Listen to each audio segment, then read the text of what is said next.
I'll do the Mike Shannon with the beer. Hello, folks. Welcome back out to Carshield Field for the GAC Baseball Classic and the YBMcast Game of the Week. We would have been at Francis Howell Central if not for here today. So we've got a great matchup for you today. Two good pitchers, two really good programs.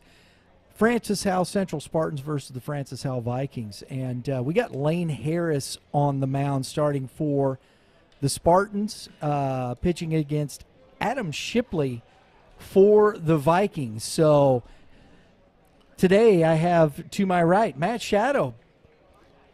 Thanks for joining, man. How are you? Good to see you, as always. What do you think about this matchup, bud? Well, Lane Harris is about to take the mound, so I'll go with him. I think early on it's going to be obviously commanding the zone. I'm going to see how his secondary pitches are. If he can get them over for strikes early, I think he can have a good outing. Absolutely. And on the other side, Kevin Moulder from Prep Baseball Report. This lineup is seriously dangerous, isn't it? Yeah, this is one of the more potent offenses in the state, and we've had a couple looks at Francis Howell, and they can put up runs in a hurry. So Lane Harris has his hands full, but you know, if you're Lane Harris, you'd like to think Francis Howell has their hands full. Lane's been throwing the ball great this spring, and was one of the top sophomores in the area a couple years ago, and then had the shoulder injury last season, but has recovered nicely and throwing the ball really well as a senior, so it's exciting to see. Starting lineup for the Francis Howell Vikings, leading off is number 1, Titus Sissel playing shortstop. Number 2, number 31, Brett Norfleet playing first base. In the 3-hole, Leo Humbert, number 18, playing center field. Brady Holtman is in left field, hitting in the 4 spot. Bryson Naputi is playing right field. Jackson Vaughn is the DH. Caleb Miller at second base. Aiden Johnson, Caleb Miller's behind the plate. Aiden Johnson at second base, and Carter Allen. First pitch curveball. If that's any indication where we're going with this. Now, Lane, he can spin that breaking ball. And a ground ball to the second baseman. Eats him up a little. Can he get? And he still gets him. Nice job out there by the second baseman, which is Nick Ortino. Good job by Ortino there. Ball hopped up on him, but he was centered up to it. Ball hits off his chest, doesn't panic, picks it up and throws him out. That's big, especially with Mr. Norfleet coming to the plate. Absolutely. Guys, we saw Lane Harris last week against Timberland, and he was good, and that curveball was good. He throws it on either side of the plate for strikes as well. It's obviously going to be a key for him. He has to have the secondary working. He's got one of the better curveballs. Right there. Yes, sir. Well, I mean, he threw this at bat. He threw a first pitch fastball and then a 1-0 curveball for a strike. So, and then there's another one.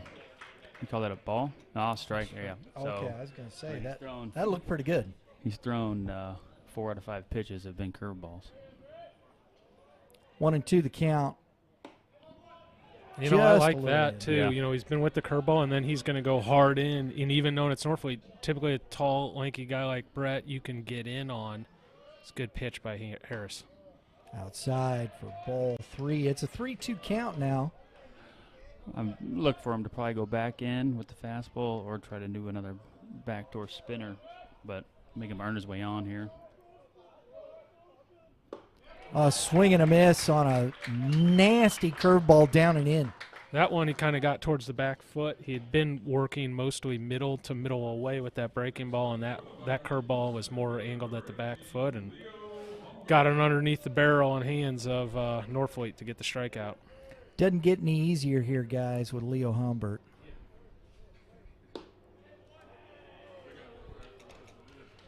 Yeah, Leo's one of the top sophomores in the state, and certainly one of the top uncommitted sophomores in the state, and having a big spring here for Howell. We were watching Harris last week, and, he's got that good curveball, but he's sneaky good with that fastball. I think he touched they talked about him touching 87 last week. And so, I mean, it's not just that curveball, but you got that fastball that gets by you when you're looking for that curveball, correct, Matt? Well, yeah, he's going hard in right now. All of his fastballs are missing in, which is a great spot to miss. And then he's spinning it on him. Typically, if you see a left-hander that's got that curveball, usually they won't come hard in, and that's why it's easy to see why Harris is having some success. Ground ball, shortstop makes the play, sliding. Humbert's speed beat it out. If you can throw that curveball on the outside and the hitters can't take, oftentimes they can kind of say, all right, I'm not having to worry about the middle and I can hang out and look for balls out over the plate. Well, Lane's busting people in with a pretty good mid-80s fastball inside, so it makes that plate feel about 2 times as wide. Holtman now with Humbert reaching on the ground ball, beat out that throw. Holtman heading to Wyoming to play football. It's cold up there. 2-0. It's cold up there. I've spent time in Laramie, spent a summer out there coaching actually, and on the football stadium it says, welcome to 7,220 feet. Another ground ball. Orton out, tags the runner Humbert for the last out of the inning, and other than the infield single, Harris looks really good. We go to the bottom half of the first inning with the score 0-0.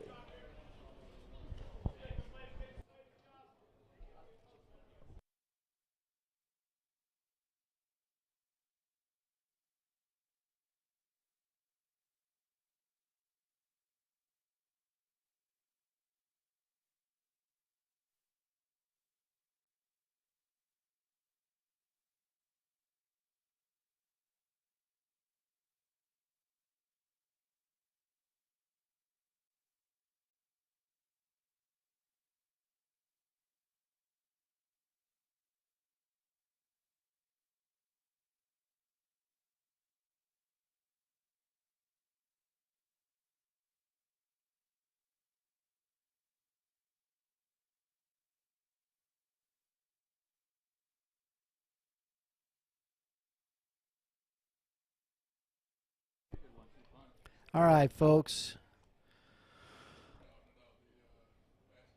Let's see what Howell Central,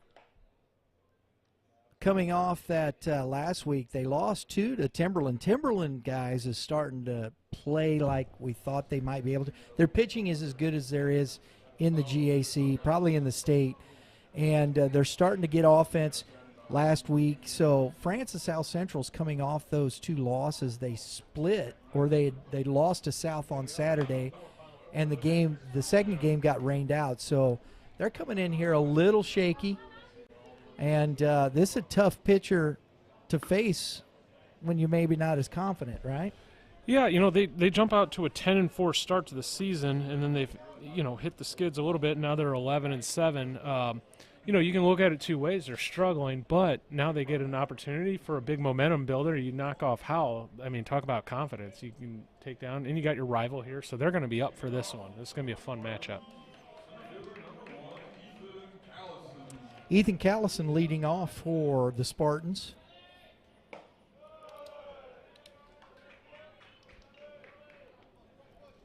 Shipley comes right over the top, that down plane.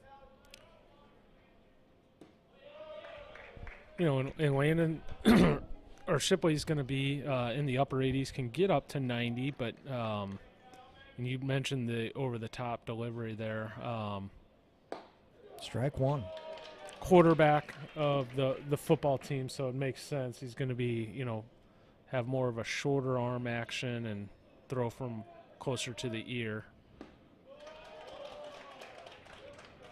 Big swing and a miss. There's been some great quarterbacks that have been drafted and big arms in baseball. John Elway and Tom Brady was drafted. There's a number of them. Mahomes. Yeah. Kaepernick. Elway, if we didn't say him. A swing and a miss for strike 3. Yeah, there wasn't really any messing around on that one. He pretty much just said, here's my fastball. Let me know if you can hit it. kind of two opposites here out of Yeah. the pitchers. It's this Yeah. is, do what you can with it, and Lane's going straight to that breaking ball. Ortonow's hitting 286 on the season. He's got 7 RBIs, 3 doubles and a triple.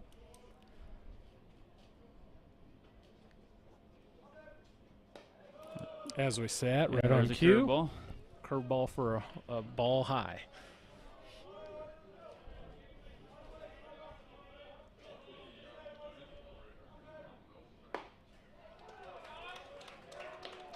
One and one the count. That fastball seemed to run away, didn't it, Matt? Yeah, it's got a little tail on it, glove side tail on it. His my guess is this first inning he's going to say hit the fastball. There's again. Slow ground ball to Sissel. Comes up throwing. Oh, nice pick on the backside of that by Norfleet. Gotta love them first basemen that pick you up, right? That's an underrated part of his game. Obviously, one of the top hitters in the state and led the state in home runs last year. But that the play defensively and how he can pick up infielders, and right there he bailed out his shortstop with a nice pick there. Absolutely. Okay, now we're going to see Klusner. Klusner on the season is hitting .408. Takes strike one. He's got 551 slugging, 14 ribbies, 7 doubles. And he bangs one into right center for a ground rule double. For those that have never played in this park before, there is a wind tunnel to right center, and it is the shortest part of the park. So most home runs that come here go right in that right center gap. And they lower the wall Yes. in that area too. So you're gonna, if you hit a ball that doesn't go over the fence in the air, it's got a good chance to bounce over the fence. Which it just did. Wyatt Miller was our player of the game last week for the Spartans. He's hitting .333 this year. He had a big game against Timberland last week. Matt, do you know how tall is the monster in right? Is that about 30 foot, 25, 30 feet? I sure. Okay, we'll call it. We'll We'll call say it a 30. 30-foot wall We'll say that goes down to about a 3.5-foot Yeah. wall.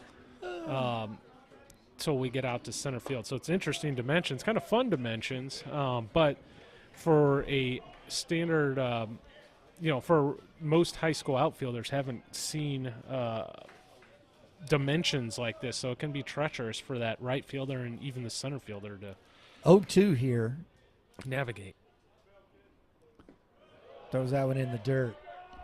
I'd like to see them try to go in a little bit more here. Everything so far has been kind of away. That Would- fastball, like you said, has had some natural cut to it away, and he has been. I mean, if he can work away. the inner half and let it cut back in a little bit, that's a really tough pitch to hit. There's the looper. 2-2. The Breaking spin, pitch misses. yeah, spinner right now seems like it's more for show at this point. There's not a whole lot of hard bite to it yet.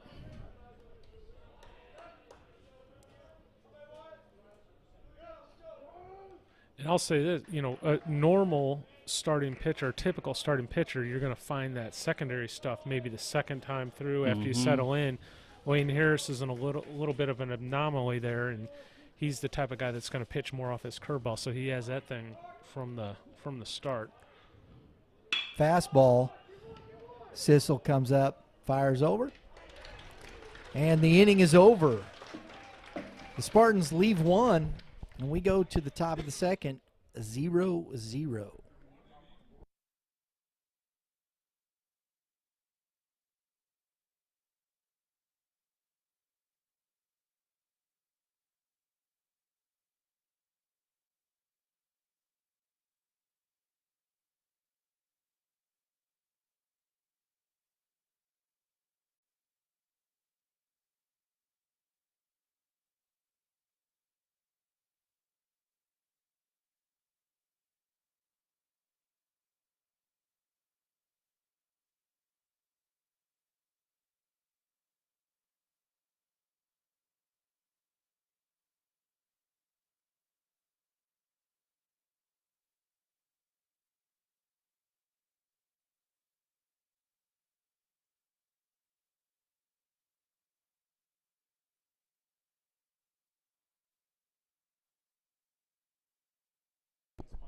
folks, we want to give a shout out to one of our partners. Prime Sports Midwest is a premier local sporting goods store for baseball in the Metro St. Louis area.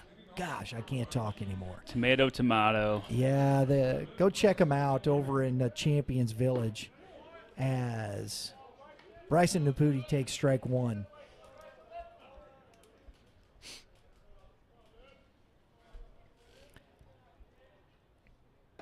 Naputi will be on the mound tomorrow as their other starting pitcher for conference. And guys, tell me, curveball for a strike. Lane Harris pitches from the stretch. Is this something that just helps him mechanically? This is a kind of a newer age thing, as there's a foul ball off to the right field side. Tough play. And that's kind of those dimensions we were talking about. We're in a pro park here. We've got a ball in the foul territory down the right field line, and that the seats kind of jet out, kind of like Busch Stadium, and that wall kind of got into the head. Yeah, that is a concrete wall. Yeah, and Gavin Rydell from South ran into that wall earlier today and hurt himself. So it's a tough play. Ground ball to the shortstop, comes up throwing, high throw, and a great slide by Naputi to beat the tag. Outstanding running. Matt, don't show that to our 7-year-old teams there. Yeah, right. They all want to slide into first. That is the one example right there when that is the correct play. We have Matt and I each have our own 7-year-old team. If they got to see that play, we would be dealing with head first slides for the next couple of years. It's funny you say that because that's so true. Dad, I saw him do it. He said it was a good play. Vaughn now, the DH. Jackson Vaughn squared the bunt the first time around. We'll see if he does it again.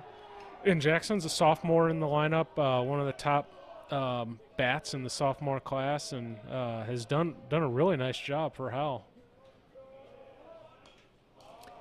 Fouls that straight back off the bunt attempt. It's 1-1. Wouldn't be a Francis Howell baseball game without bunting. Amen to that. And to your point there, Matt, we saw a lot of coaches doing that same thing all throughout the day. That's good. Bunting, putting guys in play. Jackson's done a good job in he hasn't been a full-time starter. He's played in about half the games, but he's hitting .450 on the season with 3 doubles, and a really nice job for this Howell team. Now, going back to that play in right field, I remember Alan Craig a couple of years ago getting injured on that very play, crashing into the wall. Yeah. I don't know if you guys remember him hurting his knee. 1-2 now to Vaughn. No outs.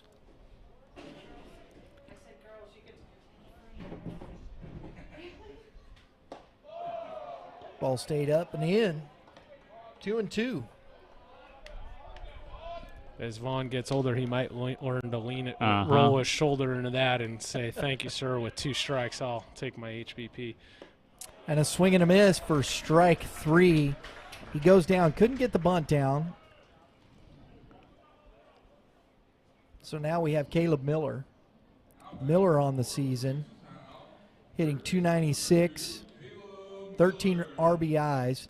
That's something we saw last year, Matt. You look at the double-digit RBIs this offense has. Guys produce up and down the lineup. Well, you got to get guys on, too, to get RBIs, and that's the kicker right there. I think the big thing for Howells is – Harris is going to pitch here. Big thing for Howell is they cut down on the strikeouts. And if you look at a lot of the teams that are successful at all levels, it's put the ball in play, make things happen, and cut down on the Ks.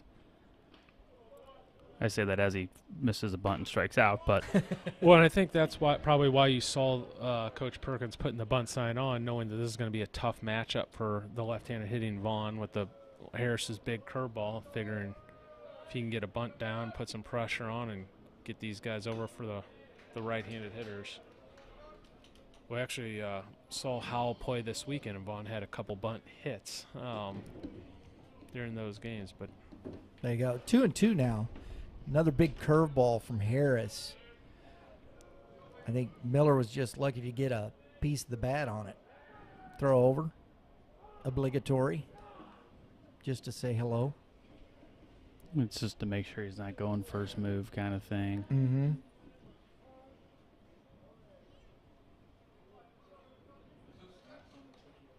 What do you guys think of the new MLB rule on the throwovers? Strike Ooh. 3 on the outer half. I tell you what, he gives him that backdoor curveball. He's going to be hard to hit today. Oh, yeah. MLB rules. I am not a fan. Not a fan? Okay. I mean, the pace of play is picked up. Something's going to end up happening, I think, in a playoff game where you're going to have a clock issue or there's going to be an issue somewhere. Then, they're always reactive instead of proactive when it comes to these rules. Agreed. So you in a playoff game to win a series on a clock, that's going to cause the players' union to come fight. Aiden Johnson pops it up on the infield. Nobody can see it, and it let drops. it go. Oh, my goodness. Why didn't he let that go? That was a big league popper, and no one was claiming they were going to catch it. And ball hits out behind the mound, and I believe that was the shortstop came charging in, and the ball had enough English on it, and it bounced basically right behind the mound. It would have rolling foul. Yeah. Shortstop tries to make a play on it, right on the foul line, basically, and ends up being a fair ball. It's That's unfortunate for Howell Central there. Carter Allen now up to bat.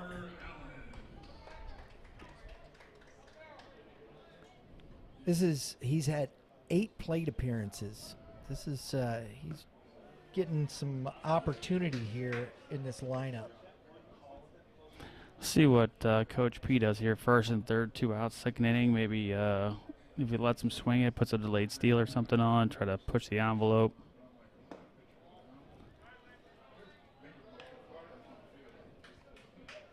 The bad thing about not catching that, too, is Harris has got to stay out there longer and throw more pitches.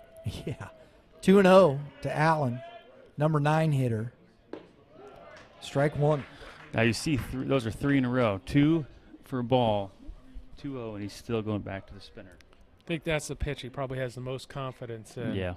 The one he feels like he can throw for a strike and command. And oh, boy. Ball back Just up sawed him to Harris. There's that inside fastball. Yeah. Gets out of it, and that finishes the bottom half of the second inning, or top half of the second inning, excuse me, with the score still 0-0.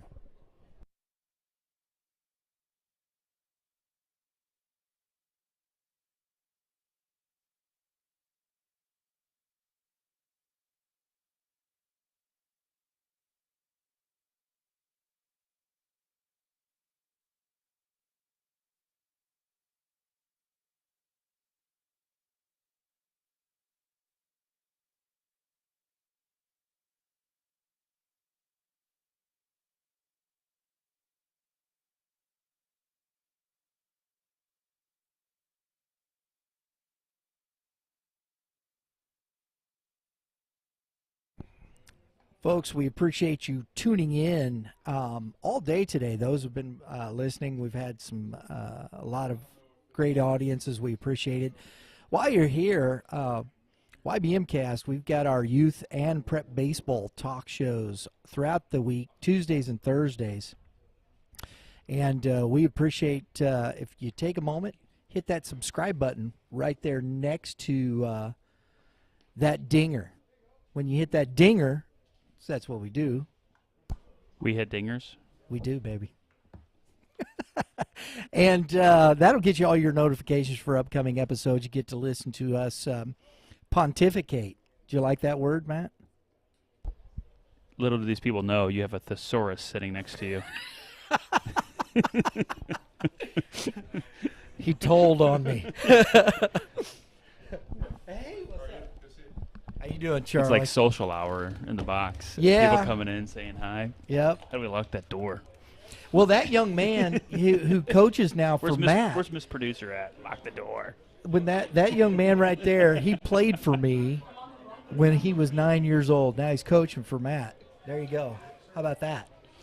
And saw another young man, Hayden Vaughn, over coaching for PBA. Played for me when he was 14. I'm seeing all these kids, man. You know what that means, right? I'm old. That's correct. Yeah, baby. You know, that also means I'm old, too. Bummer. You guys are both old. Yeah. A swing and a miss to Pearson to open the inning. Pearson drives one into center field. The wind's going to knock it down a little bit for Humbert, and he makes the catch. Hit fairly well off the bat, and today's one of those days, and we saw it with the ground rule double in the first inning. If you hit it into left center, the ball's going to hang up a little bit. If you get it into right center, maybe even right field, it's going to go a little bit. Get in that tunnel. You hit a couple into that tunnel, Matt? Well, Kevin, I'm old enough to where this field didn't look like this when I was here. There you go. Aiden Hernandez. So it's no. No. Hitting .212 on the season. He's got 8 RBIs, a double. He's had some struggles early on. He's catching this year for the Spartans. What year was this built? Do we know? I don't know. They just turfed it within the last, 10? Oh, it's been the last, I think, 5, hadn't it? Was it 5 they just turfed it? I thought it was longer than that. I mean, they had it before. No, 'cause it didn't look like this. Justin played here on numerous occasions. Well, he played his last year of college here. So it's been, might be a little more than 5. Those last Matt. couple years when it was dirt, it was bad. It was ugly. Yeah, it was It's beautiful bad. now. 3-1 to Hernandez. Count goes full. Was the longtime home of the Missouri State baseball championships. Yeah, they need to bring it back. And There's his swing center. and a miss. And the 2-3 on the K. And Norfleet throws it into right field. We were talking about that earlier. What I like about this is, I do understand the idea of spreading around the state, and the folks down in Springfield do a great job. But this park is more conducive to a high school baseball crowd.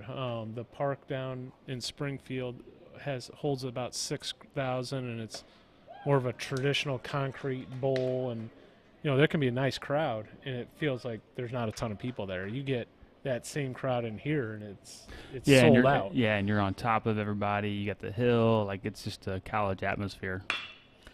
Brian Forbes grounds the ball. Big hop. Nice play out there by, I believe that's Holtman, isn't it? No, excuse me. Carter Allen. Something got messed up. I'm going to check that. Hey, guys, we go to the that's a quick inning for Adam Shipley. 1, 2, 3.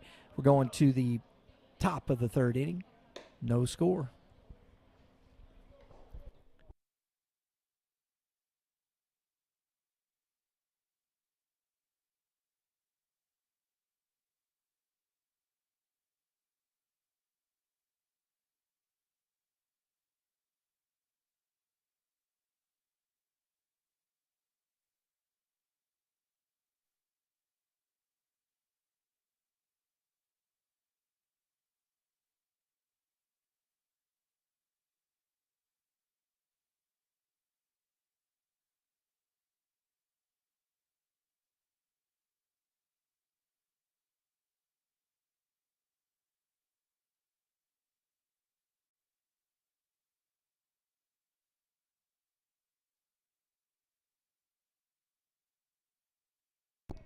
All right, folks, we're back to the top of the lineup with Titus Sissel for the Vikings. Fouls that back off. Titus is having a good year. He's hitting .422 in this leadoff spot, getting on base at .493. He's got 10 RBIs, 6 doubles. Sophomore had committed to University of Missouri. He's filling that role pretty well, isn't he, that McCutcheon left there at short.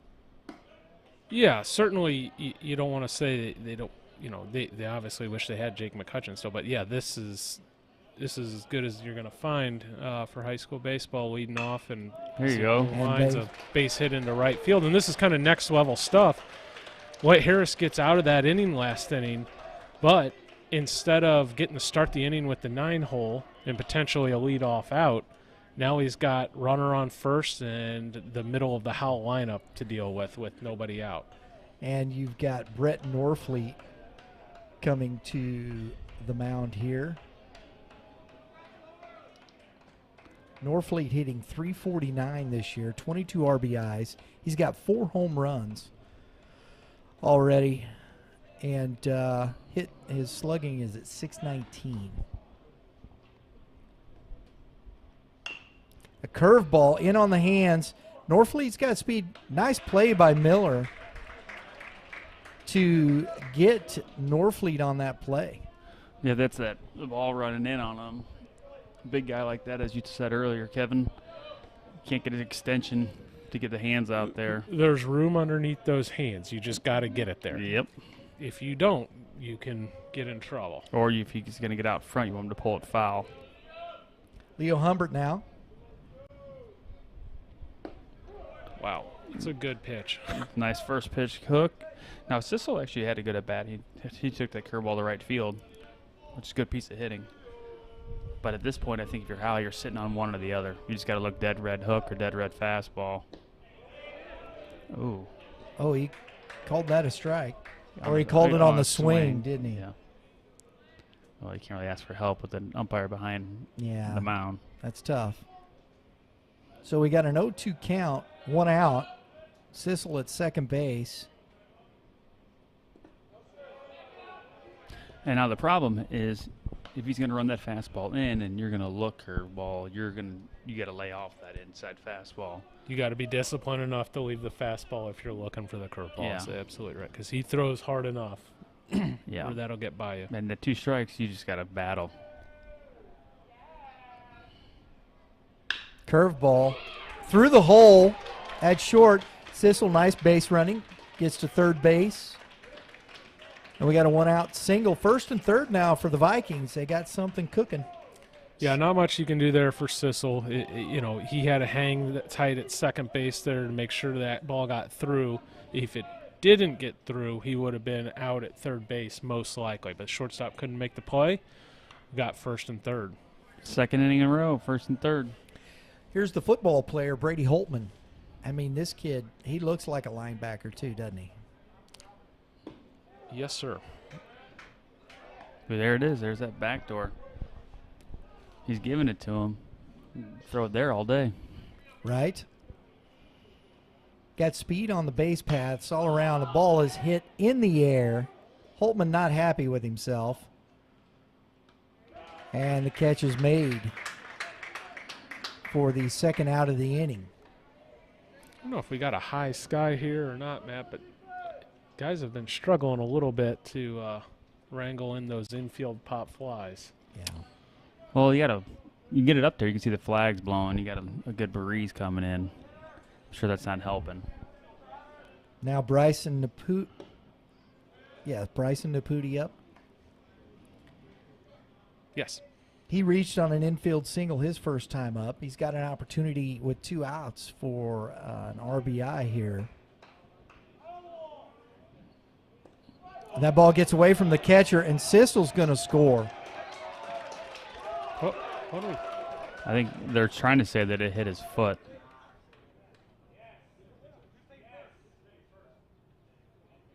So we're going to get this squared away. They're saying the ball hit the batter. Is that what they're saying? They're saying it hit his foot. At least that's what they're going to discuss. And Naputi acted like it hit him, too. Yeah, Naputi was starting to walk, and then he stopped.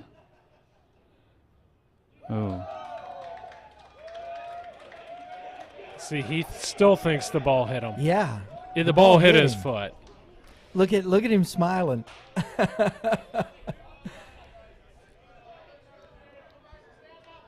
This is a tough one for Coach Beckman because this is a spot where you could get really unglued here. It's tough.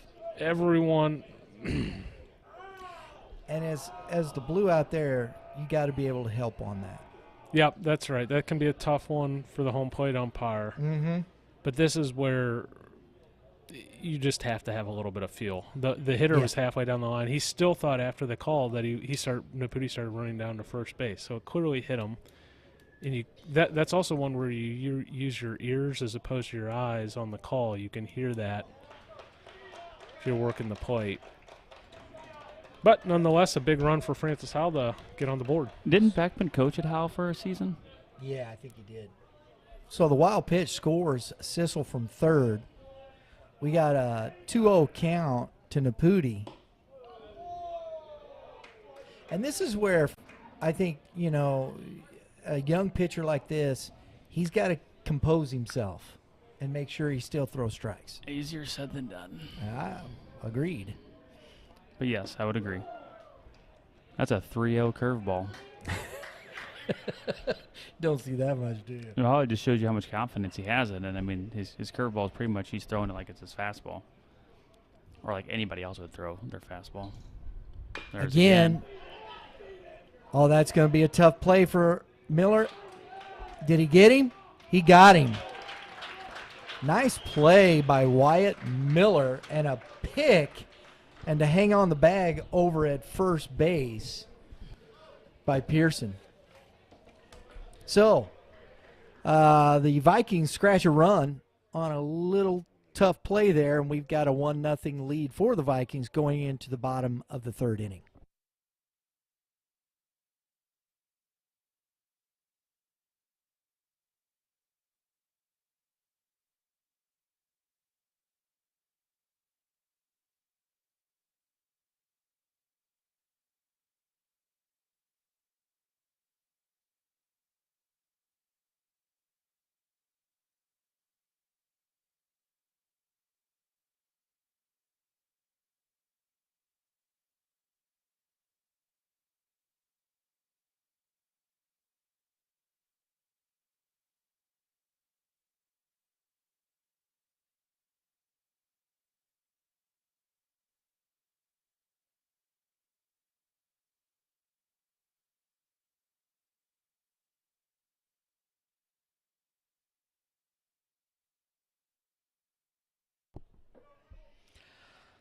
All right, folks, we're back here. Braden Rubel is leading off.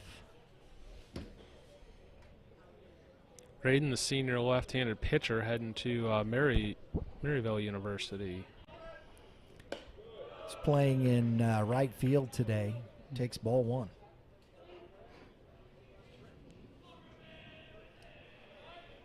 So what you're saying, Kevin, is he's going to pitch in college. Correct, although he stands in here hitterish. Looks like he knows what he's doing. I like that, hitterish.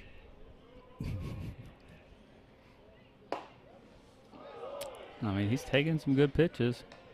He's hitting 320 on the season, 8 RBIs. He's got a double. Yeah, judge a book by its cover there, Matt. The umpire's got a late strike call. Yes, he does. TV zone. Yeah.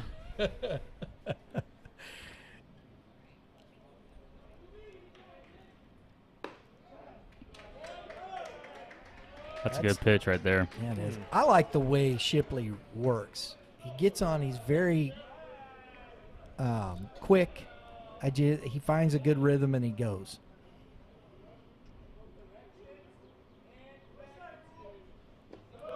No, you're right. He has a good presence about him.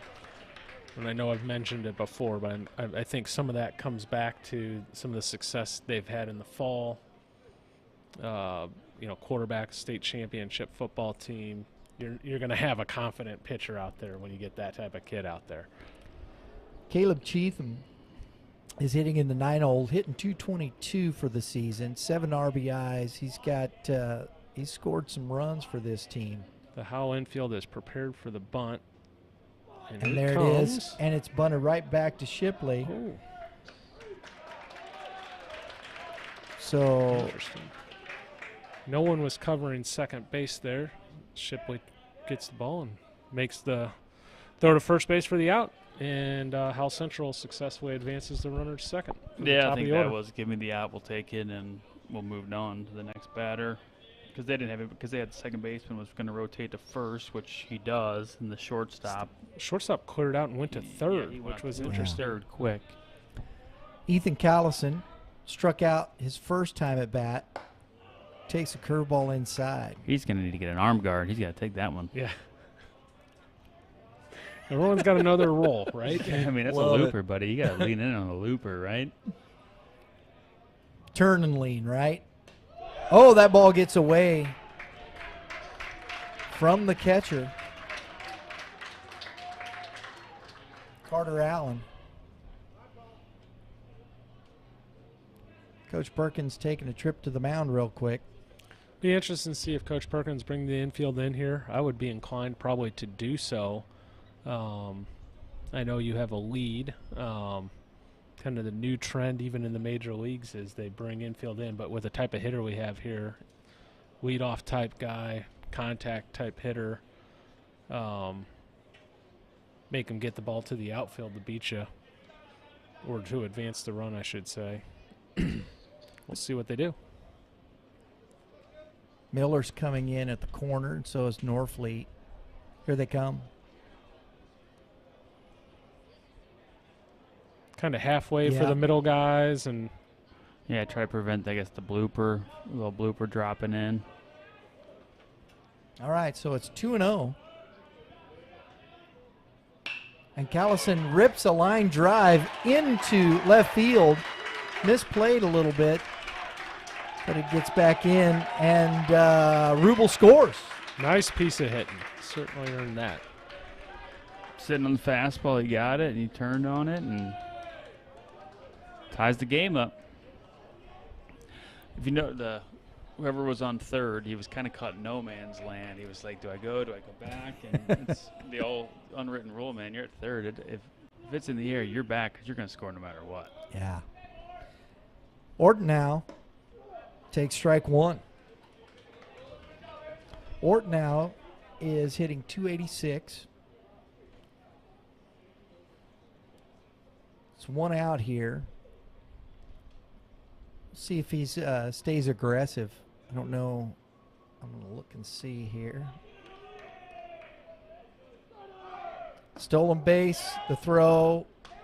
Not in time. And a successful steal. Ethan Callison, that is his 16th stolen base on the year. Wow. Some wheels. I love to see that. I like the old school way of stealing and old moving school guys. table setter there. Yeah. Time call. We got an 0-2 count. You don't see that a lot nowadays. Guys get on and they're gone. It's fun to watch. And it can put a lot of pressure on the defense and the pitcher. And oh, yeah. Ball in. Well, it's the old thing. You let the guy just sit out there and work at his own pace. I mean, you're not interrupting anything. And Kevin, you know, pitchers are very mental. Absolutely. Well, you want to feel comfortable, and if you can make the pitcher feel uncomfortable, honestly, sometimes the stolen base, more so than the 90 feet on the base path. Oh, he got a late jump. Oh, good throw. That was a tough throw. Yeah, with the runner at second base, that wasn't necessarily good base running. He had an opportunity to go, but kind of got a late break, and he was dead to rights with the stronger throw, but was fortunate. They kind of short hopped the third baseman. It's one of those where it's in the dirt. You either go, and if you stutter, you go back. That's right. Curveball misses up. 3-2 now. He's worked the count back full. Now, as a coach, you go, all right, good job. We'll talk about it later. Yes. To be clear, yes. Had he gone on the break on the ball in dirt, then it's great base running. Correct. Fastball in the dirt. Orton now works the walk. Yeah, should be running a little trouble here in the third. Getting a little wild. See if they we can get out of it, or if they try to get somebody up. up early, but can we see the bullpen over there? They're in right center, right? Yeah, there there's nothing going. There's nothing going. Yeah. Sissel talks to him a minute here, and Klusner walks to the plate, and Klusner has been good this year. Yeah, he's one of the main guys. He's the guy that has the thump in this Howell Central lineup, hitting over 400, 7 extra base hits. So this, if you're Howell Central, you got everything going for you here this inning. This is what you want. I mean, if you're Francis Howell right now, could you ask for a better target at first base? No. No. And he can pick it. Right. I mean, you block a ball in the dirt, you got to throw to first. I mean, you're definitely going to miss up. Right. Swing and a miss. There's Strike that one. first inning fastball with the run on the outside that he's trying to get back to. We'll see if Howell Central decides to move a little bit. Yeah, wouldn't be a bad time to Maybe run a force delay, some action do here. something. Well, he's trying to wait on that. Stayed up a little bit too much. Everybody's ducking. Foul ball off the press box roof and shot back into the grandstands. 1-2 the count. Souvenir for some lucky fan. No souvenirs today. Kevin Moulder is going to sign that baseball for some lucky kid out here.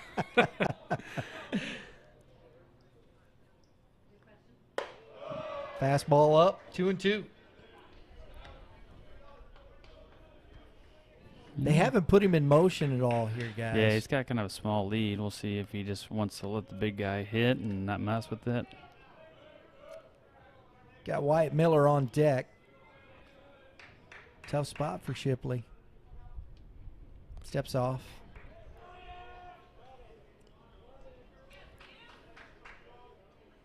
That would be a pitch clock violation.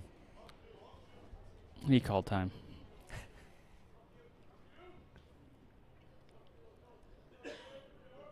He's got a little bigger lead now. Good pitch on the outer corner. That's a good pitch. Was a good pitch, but Too close to take. yeah, especially with a runner on third base, you've got to move the baseball there and give put some pressure on the Howell defense and give your team a chance to score the run. Wyatt Miller now. There Runner he goes. now. He's safe. And he's safe. Oh, I'm surprised Carlson wasn't running. Matt, there are no strikeout lookings with runners in scoring position, especially at third base with less than 2 outs. Am I right? That is correct. Now, on this first and third, he's throwing through, right? I mean, Yeah, they're he not was cutting it. They're going to throw through. If he comes up throwing, you got to go, especially on that because he could have crawled home. 1-1 now the count. And you could see Coach was telling him, pointing, why are you going? Well, especially with Callison on. Yes. I mean, 16, now 17 stolen bags on the year. That's their speed guy. You make him beat you with a throw on that. Well, the thing is, they're throwing through. I mean, if he's coming up throwing, I mean, they're not going to cut with 2 outs right now. You're going to throw the guy out. And then the actual throw kind of took him off the bag a little bit, and he kind of had to spin around. You got to kind of come back and throw a dart back home. 1-2, big pitch here, guys. Shipley fisted. That's a heck of a pitch right there to get out of Yeah, that I think inning. there's a little missed opportunity right there for Central, but hey, they got to run tied up. We go to the top half of the 4th inning with the score now tied 1-1.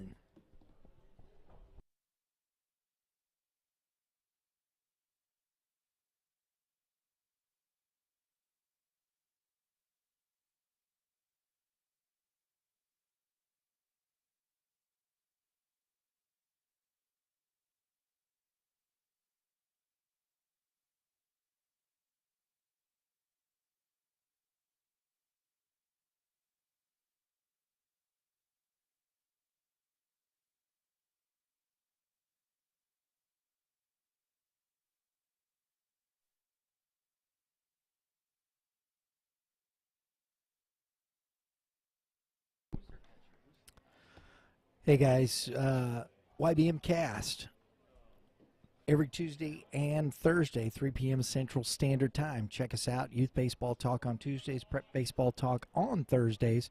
We got some great conversations going on in baseball around Missouri. So here we go. Leading off for the Vikings for this inning is Jackson Vaughn, who struck out his first time at bat and is down now 0-1.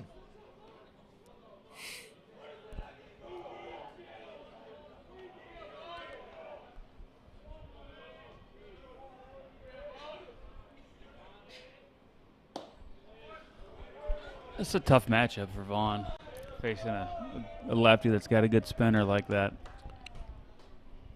1-1 the count. Caleb Miller on deck. Curveball. Man, that. He's gonna. I'll be shocked if he doesn't throw another one. Wow. 1 ball, 2 strikes.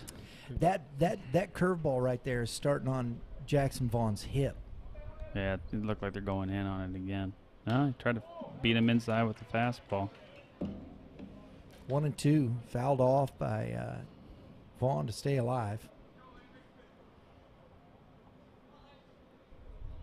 Here, just by the back door one. Yeah, That well, it's is supposed good. to be. Again, another opportunity with 2 strikes to kind of roll into one there, Matt. Yep, we'll have to go to Academy Sports for these kids, get them some arm guards. I'm sorry, Prime Sports, right? Prime Sports Midwest. Prime there you Sports go. Midwest. There you That's go. right. Thank you, Matt. Do they sell arm guards? Yes, they do. Well, there you go. They have them all over the place in there. They have shin guards too. Is that what they're called, shin guards, or what do they call those for baseball? Is it a shin guard? I would assume it has to be, right? Yeah.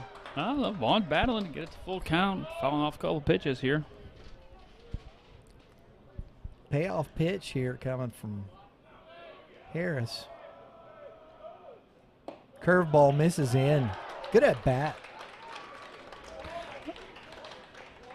That's another full count curveball. I'm surprised in a situation like that he didn't just come back and just say, here's the fastball, beat me. Right? But then again, he's been throwing full count curveballs the whole game. He trusts that curveball more than any other pitch. You can just see it. Caleb Miller now. And the bunt is down, and it That's a gets beauty. past Harris. Oh, that's a great bunt. Bunt single for Miller. And Howell's in business. Fellas, I'm going to call it again. Yeah, I was going to say. Here it comes again. And I think that's why Backman's coming out to tell him they're bunting again. So that was a great bunt. Obviously, with the left-hander on the mound, Harris has fallen off towards the third base line, and he found that sweet spot between the first baseman, the pitcher, and the second baseman. Nice little push bunt, if you will, up into that no-man's area, and It's hard to defend that. very hard. And you see Howell does this a lot. Here you go. They get out of that inning. Central doesn't. They can't really capitalize on their opportunities. And here's how are they going to be able to? This is where the game begins to. Who's going to push across those runs when you have the opportunities?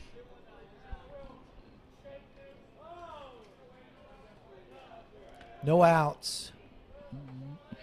Aiden Johnson squares to bunt and takes strike 1. Yeah, this is you need to push this one to third with third baseman come field it.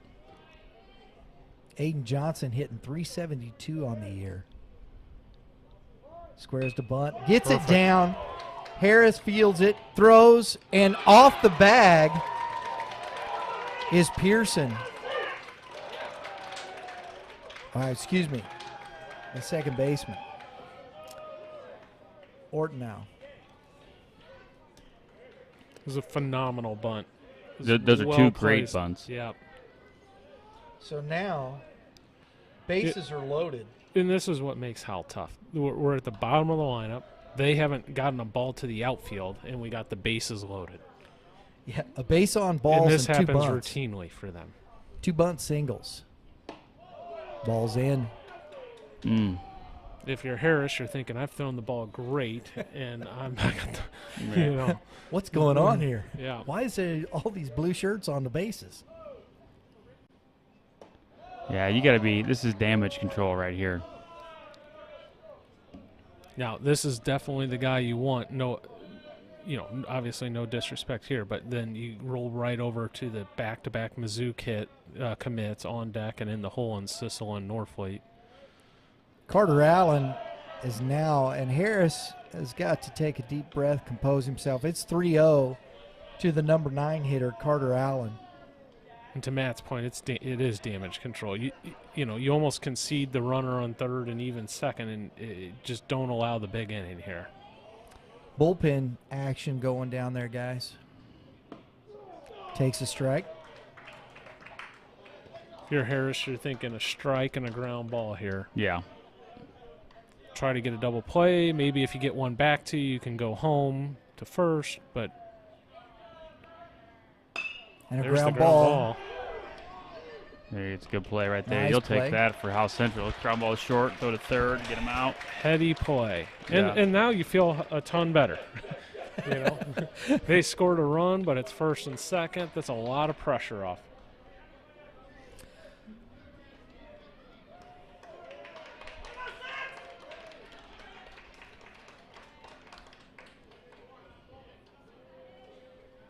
So we got first and second, one out. Sissel now at the plate. He singled and scored in the third inning. He's got an opportunity. Break this open a little bit for the Vikings.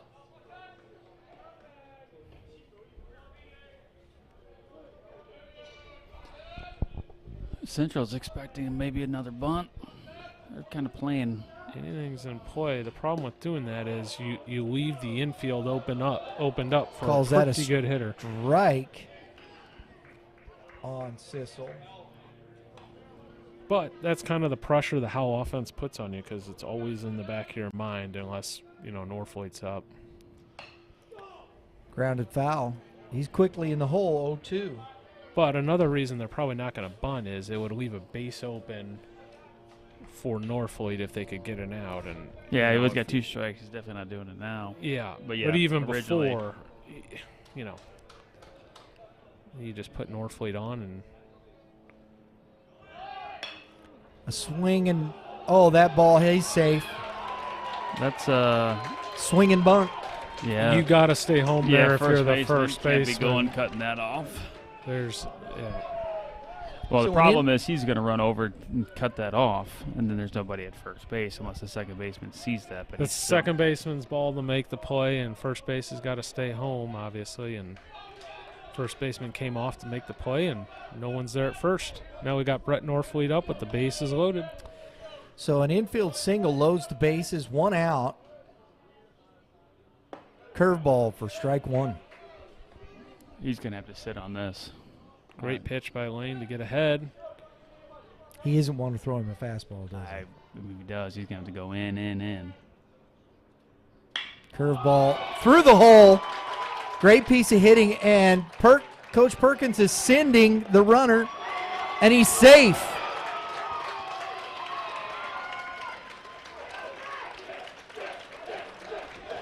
Aggressive third base coaching by Coach Perkins, and it pays off. That was a bang-bang play at the plate. The throw from the left fielder slightly up the first base line, and he had just enough time to sneak in. It was still a really close play. So Norfleet, a two RBI single.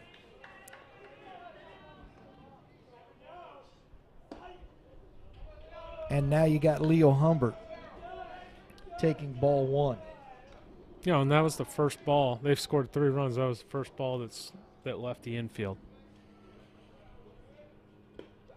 Ball in the dirt. And 2-0. it was a single. Right. Oh, yeah, the infield single and the 2 bunts and a walk.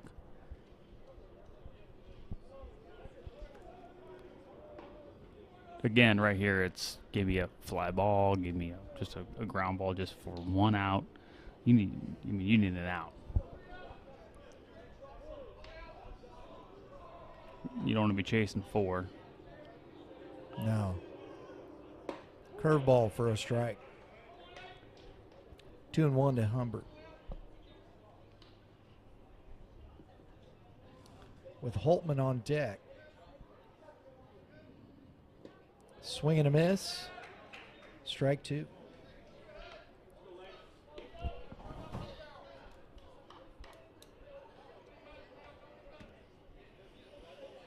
Two and two, 1 out, 2 on. He's been calling that all day. Wow. That old backdoor spinner. He's called that all game.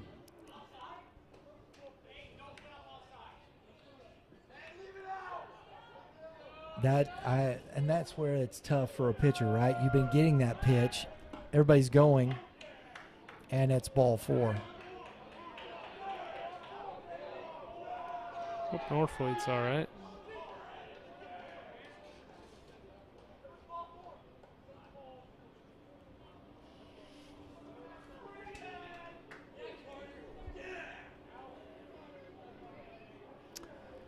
Coach Beckman out to, is he coming to get Harris or talk to him?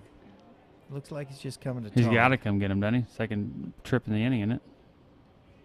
No, I think that was in the previous inning, right?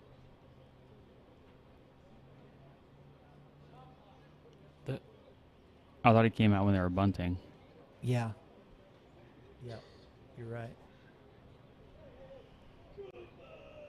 I have a feeling the coach is waiting for the home plate umpire to come out and tell him to. Oh, yeah, this is... He wants a piece, yeah. And probably rightfully so. That one pitch, that's tough. It's what it is.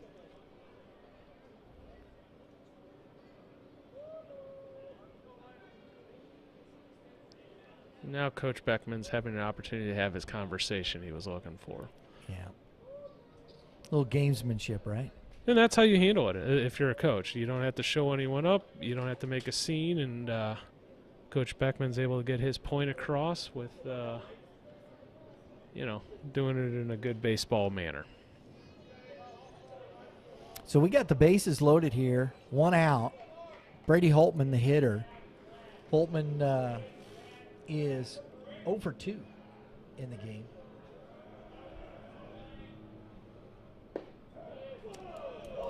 Takes a curveball for a strike. I'll say it. Go ahead, That's Matt. worse than the last one. But there it is again. Swing and a miss, strike 2. And that's why the coaches feel obligated to make those comments. Is it kind of can loosen up the zone, and probably paid off. The Coach Beckman waited for the home plate umpire to get out to the mound. And if you're Lane here, Harris, you got him 0-2. You might want to see how much he will expand the zone here. 0-2, bases loaded.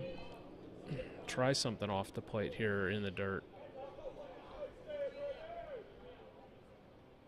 Yeah, like that. Back to the spinner. It's a good pitch. That's a big out. It's a big strikeout. This is a key. This is probably the key point in the game, right? We got it 4-1 right 4 now. 4-1. Yep. A hit, and it's it's looking really tough. But you keep it right here, 4-1. We got plenty of baseball still to play to come back from that. And here's Naputi, who is 1 for 2. Takes ball 1. It's not any easier here to get through this. He's not giving him that inner half. He's giving him the outer half, but that inside strike, he's not really giving him. That didn't look that bad. Foul ball. Kevin, you probably see this. You see the Howell batters. They're up on the plate, right? Yes. And they're up on the plate to fight off that backdoor curveball. Absolutely. And if they're not going to give him the inside pitch. Harris has got it. He's gotten his fair share of jam shots and ground balls, and with that inside fastball. But we haven't seen a called inside very fastball rarely, strike yet, yes. have we? No, very rarely. 1-2. He's gotten those curveball calls here, guys. He's been consistent. So he's true. But to Matt's point, the inner part of the plate hasn't been there. And those are, if you're going to if you're going to call the outer half, that's great, but you still have to. The strike zone in the inner half has to still be there. You can't just give it up. You were an umpire, weren't you, Brad? I am. A little And jam that job. jammed him. Ortnow makes that play, and Harris is done with that inning. Leaves the bases loaded. Guys, I want to ask you, though, as an umpire, see, to me, right there, if I got a coach who does that, and this is difference in these things, I don't know how, honestly, can't remember a time a coach chirping at me ever made me change what I was doing, because I believe in what I'm doing. And as an umpire, if you're being influenced by a coach, I think that shows that your confidence level and what you're seeing, that's just my opinion, isn't there. We need the Blues as much as that, and this is where it's tough. And I think this is why, like you said, Kevin, somebody chirping at you can change a thought process. It makes an influence. There's a reason basketball coaches yell nonstop at the referees, and it does cause an effect. Well, it's a different game, basketball and baseball. No, I'm talking power. Yeah, it can have a subconscious effect as well. Agreed. So it's, agreed. And you got look, no one's intentionally trying to. No, but it's do anything gamesmanship to anyone. So you just plant that seed and just cast a little self-doubt, or makes them think or look at it a little differently, and that's what you're trying to do as a coach. And you're sticking up for your guys as well. It lets Harris know, hey, my manager's behind me here. He agrees with me. Agreed. So, as a coach, there's multiple reasons you're doing that, obviously. And that's always the thing I always thought. If a coach doesn't come out and chirp at you a little bit like that after some of those, you're not doing your job, right? Right. I mean, that's just the way it is. And as an umpire, you've got to deal with that. That's professionalism. That ball's up. Matt's going to have to take off. You've got other obligations. Matt, thanks for jumping in, bud. Appreciate it. Thank you. Matt Shadow, folks.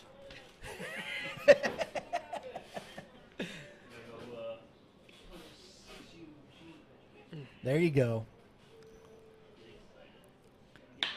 And a hard hit shot to Sissel. Backhands, comes up, fires across. Nice play by the shortstop. That ball was hit hard, too. Yeah, hit hard, and he made it look pretty routine right there. Nice backhanded play with the strong throw across the diamond. He's a versatile defender. Last year we saw him in center field. We saw him at second base. This year he's playing shortstop. Aiden Hernandez takes strike one. Aiden struck out his first time at bat.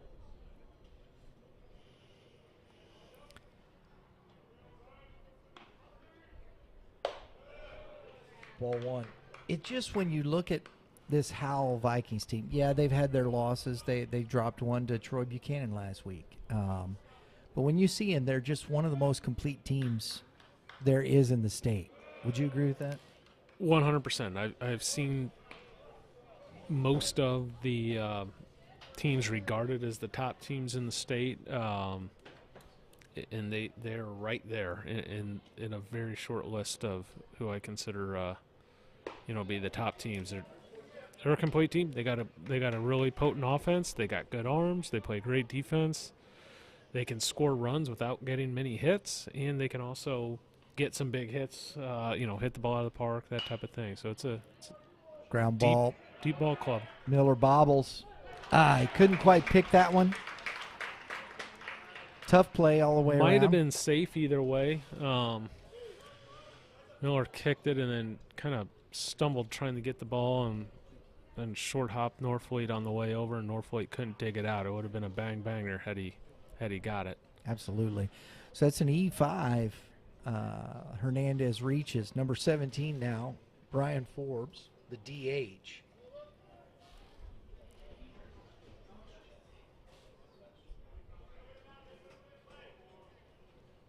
See if they can do something with this.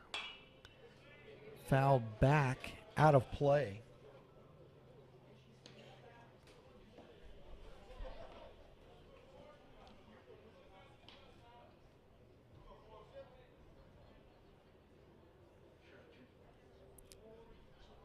It's been a fun day here at the ballpark, folks. We've had some good games. Perfect day for it. Oh, man, it's been really nice. That ball got past the catcher through the legs. Carter Allen, and Hernandez moves up 90 feet. That's one that shouldn't slip through there. That went through the legs. You got to keep that. Right? Yeah, got to keep that in front of you. Now we lose the force out at second. They get a runner in scoring position. We lose the double play opportunity. It happens, but that's what Coach Perkins is over there thinking about. It's 2-1. I mean, but again, those are the things that we talk about and you discuss all the time. At every level, you're learning to play the game at a high level. And a little fisted blooper, Sissel. Nice play. Tracks that down. There's plenty of shortstops that don't get back to make that play. No, because he was on the. That was a good run. It's an athletic play there. The more I watch him at shortstop, it's fun because, as you said, he's very athletic. And if he's going to Mizzou, it just depends on who's in front of him, where they put him, right? Yeah, you know what? I like to bring this up to players when I get an opportunity to talk to them. Titus Sissel, for argument's sake, might be the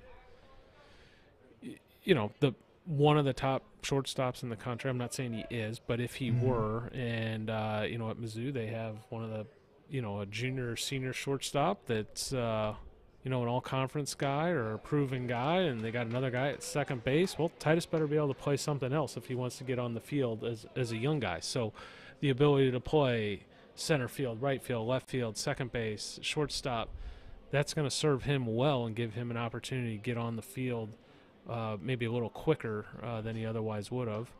And you can extend that out to pro ball and, advancing a career. And you look at guys like, on the Cardinals right now, Brendan Donovan or Tommy Jordan Walker was one of the best third basemen in all of high school baseball when he was drafted by the Cardinals. He's playing right field now. 0-2 because of a guy named Nolan Arenado. That's so it's right. So no matter how much of a stud you are at a certain position, being able to play something else is really important. 1-2 now the count. Shipley is overall pitched very well. He's had his moments, fouled back off, but he's been good through 4. Yeah, for the most part, he's been in attack mode, and he's kind of sitting 86, 89, and has pumped a bunch of strikes. Hasn't found the breaking ball yet, but has commanded the fastball and has been successful. Did he swing at that? He called it. Okay.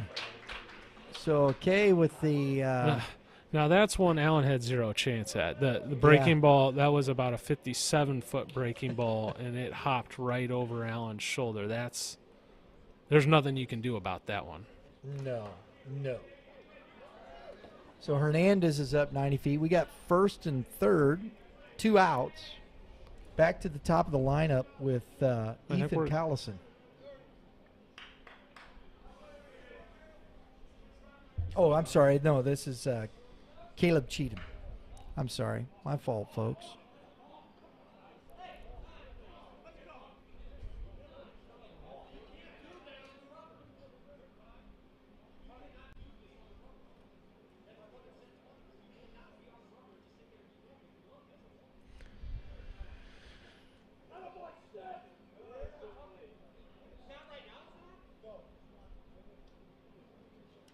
Got a discussion between the Howell Central staff and the umpires about a potential balk.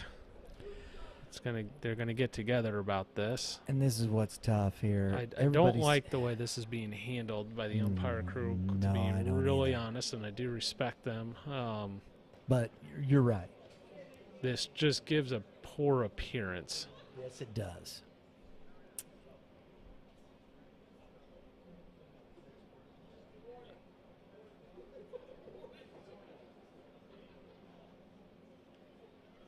And we're not going to give an explanation to the coach.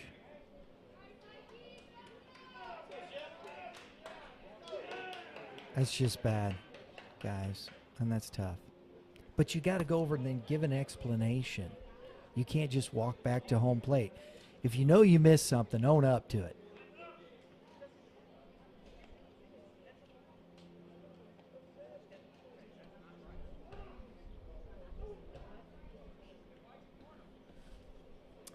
All right.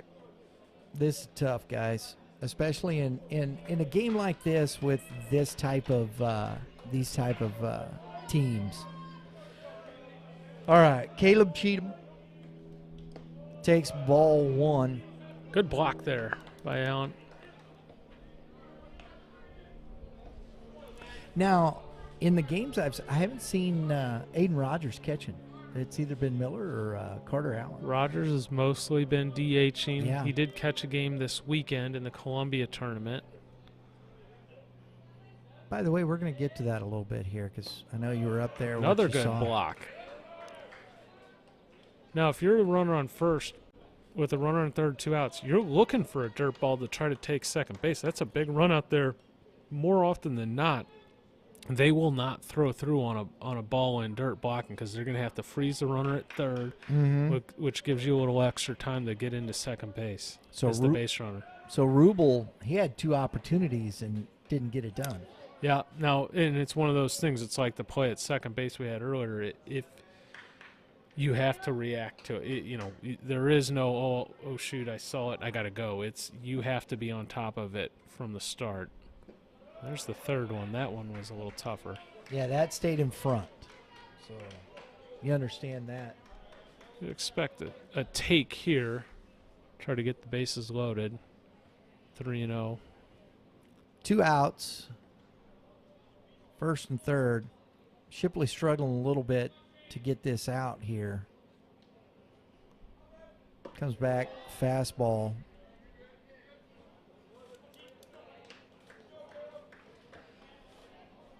Pops out of the glove a little bit. 3-1. The obligatory, but that was a strike. He wasn't swinging.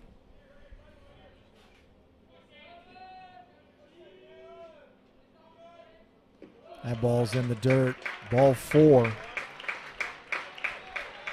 Coach Perkins getting off his seat over there, heading to the mound.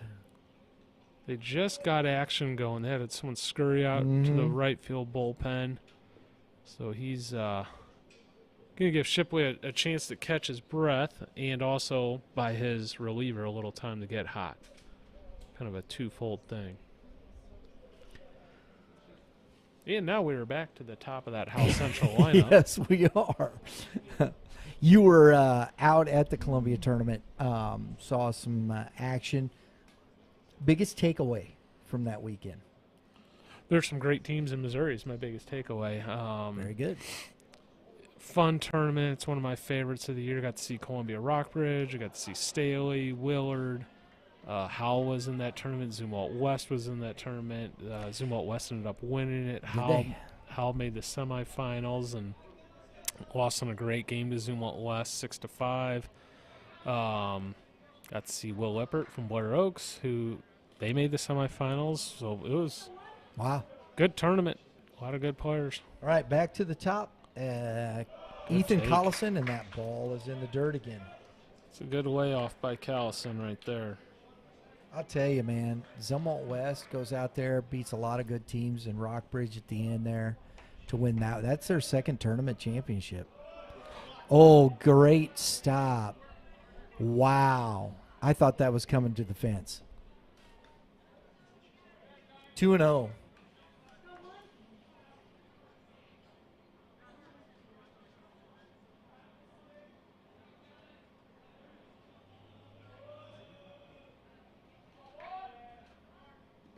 Another one in the dirt. No, Allen kind of had a softie get through him early in the inning, and he has more than made amends for it here. The past couple pitches here, he's done a nice work back there, and saving runs there for Howell. It looks like Shipley has really kind of lost feel, and misses on the inner half with the ball 4. And the walk, which scores.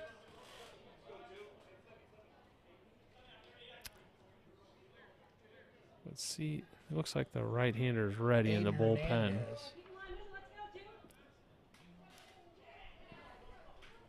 It does. He's standing there waiting. Shipley facing Orton now. Orton out. Got a base on balls. Grounded out to the shortstop. 0 for 1. And he called that one a strike. So we got 1-1.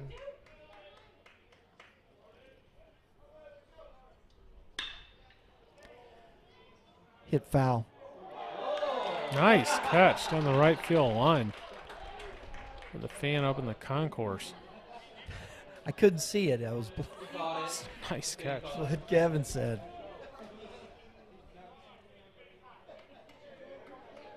One and two. Now to Orton now. Big bats here in this lineup. Curveball stays up.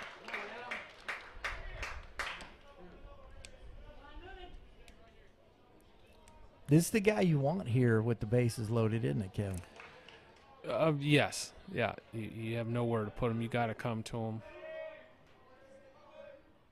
And a fastball. Wow. That's a big pitch by Shipley in that trouble. Gets out of it with a K of Orton now to leave the bases loaded and keep that lead, 4-2. My goodness.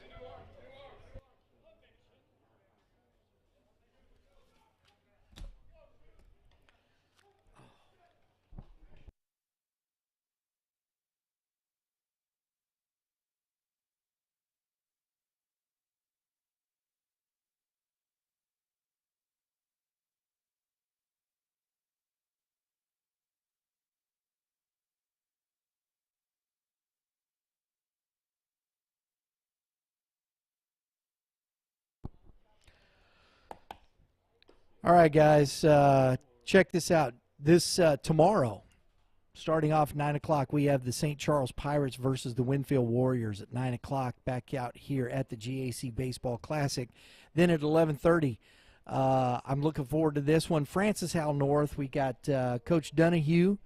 Announced his retirement last season, so I'm looking forward to seeing that one against the Troy Buchanan Trojans here at 11:30, and then the night cap, afternoon cap, we'll call it that. The 2 o'clock game, the Holt Indians versus the Fort Zumwalt East Lions. So another good day of baseball tomorrow. We'll be out here live streaming, having really enjoying another beautiful day. Sounds like we're going to have, and then not to mention our Friday Night Lights coming up this Friday, the 21st. We're going to be back out at Troy Buchanan for the North Point Grizzlies versus the Troy Buchanan Trojans out at Troy High School. That'll be fun. Yeah, it'll be good to check out the new facility, the new field turf out at Troy High School. That's at 6:30 this coming week. So now we've got leading off Jackson Vaughn. And Howell Central has gone to the bullpen, and they have called on Ben Henthorn in relief, the left-hander.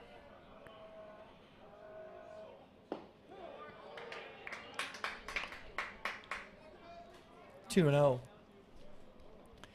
Ben Henthorn is pitching now. Number 4.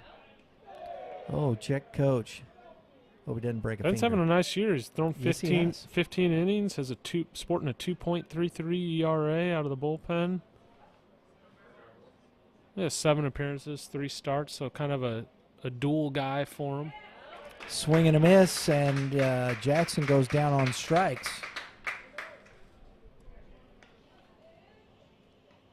For the first out of the inning, which brings up Caleb Miller.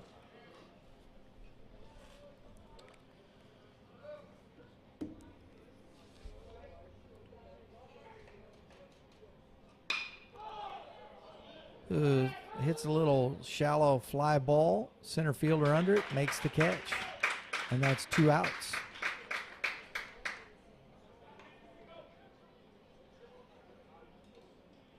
That's 2 quick outs.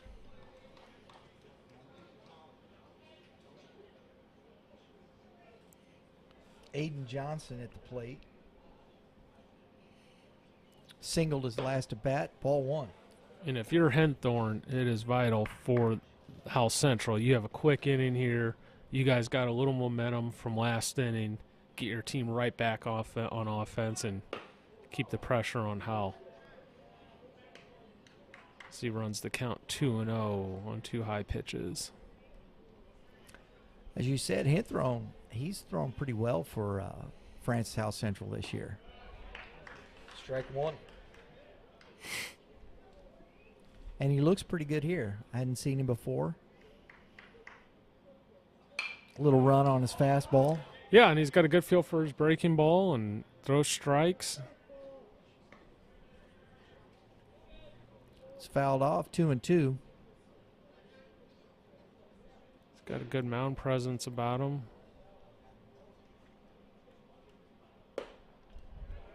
Stayed up, 3-2, full count to Johnson.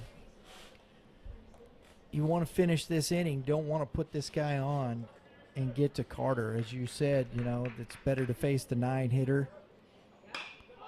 And that ball's hit. It's going to hang up. Yep, fly ball, right fielder under it, makes the catch. Yeah, that wind just kind of knocked that down, Kevin.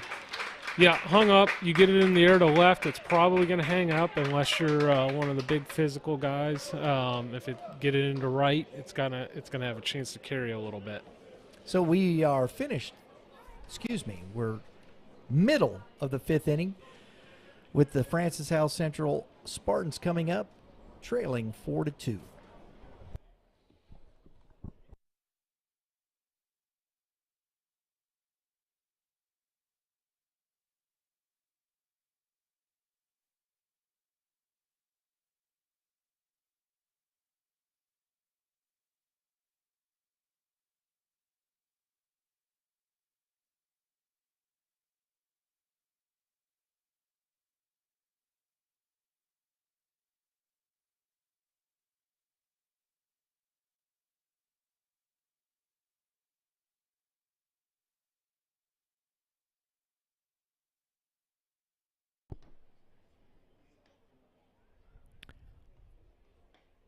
Folks, want to talk a little bit about our partner Prime Sports Midwest, one of the premier local sporting goods store, the premier local sporting goods store. It's one of the only places I know still you can go and grab a glove, put it on, feel it, swing a bat, get a demo in there.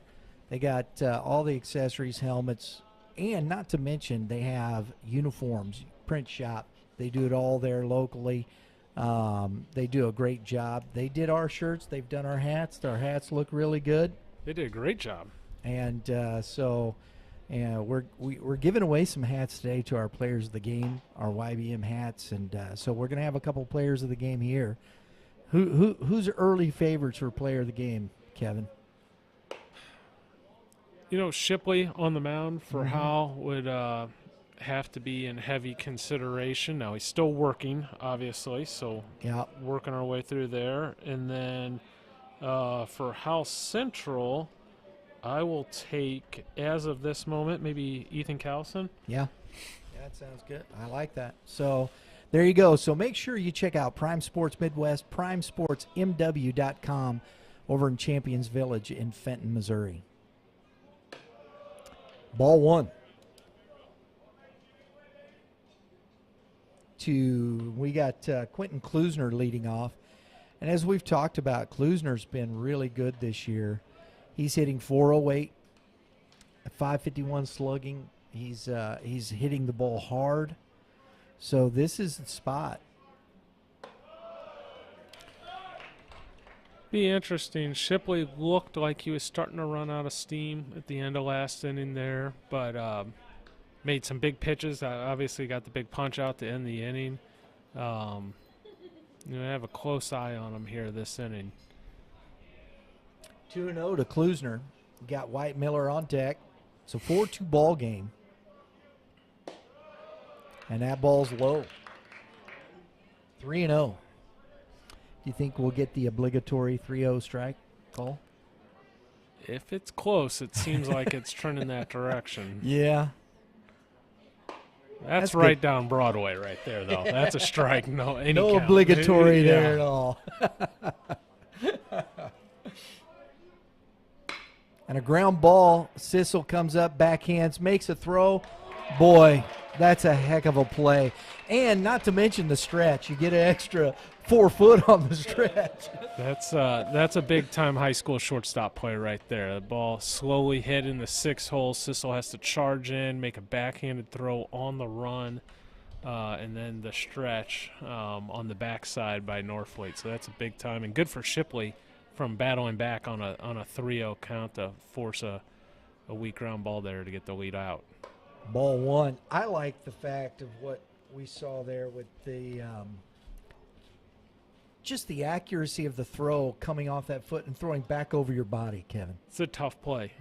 You see Nolan Arenado, I feel like, make that play every night for the Cardinals. Yeah. And you kind of that is a big time play there by Titus Sissel, and one that most high school shortstops would not have made. Man, that was incredible. And because we sit and watch games and we watch this stuff, and I think it's hard sometimes for us to really how hard it is to throw across your body, running, and make an accurate throw. It's, with plenty of zip on it. Right? Yeah, it was a good. My goodness. Wyatt Miller now. Miller is 0 for 2 today.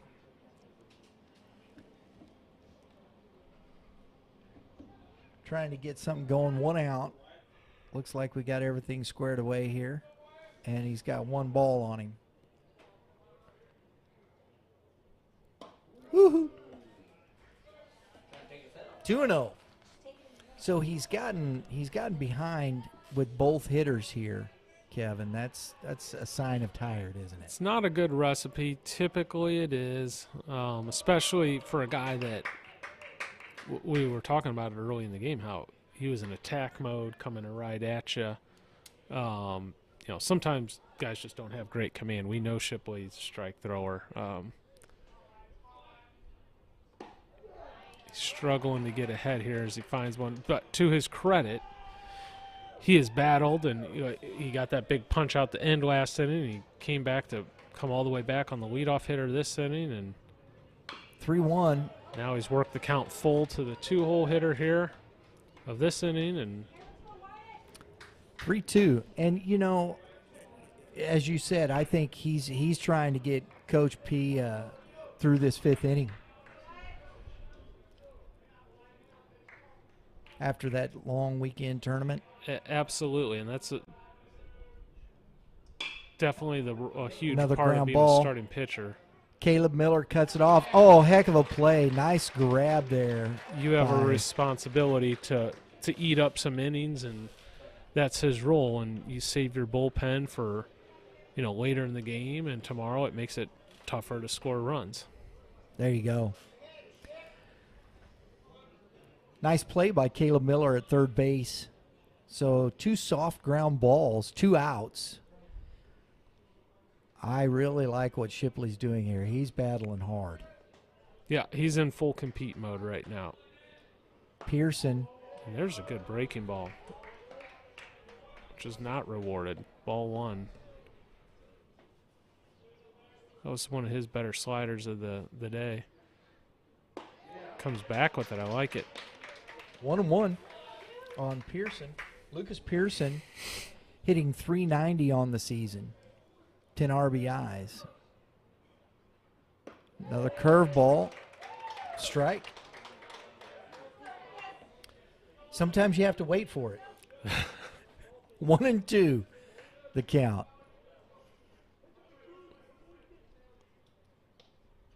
Another curveball leaves up. 2-2. They must have a report on Pearson because they've given him a steady diet of breaking balls. And then Shipley's been mostly fastballs today. There it is again. Oh, Thought that was up. little up. That's so. 3-2. I thought that was right around the belt. Dropped in. There you go. Yeah, split decision. But we're up here. Yeah, that's right. And ball 4. So he loses Pearson. He'd gotten ahead. So here comes Coach Perkins out. Looks like we're going to get a change here on that base on balls. But Shipley, he battled hard today. It's a great performance. We got walking to the mound here, number 17 for the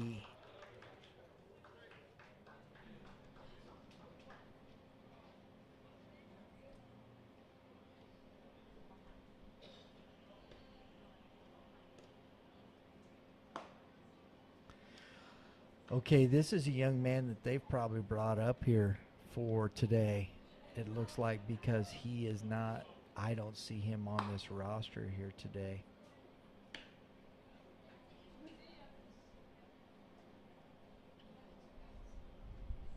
Not quite sure who that is.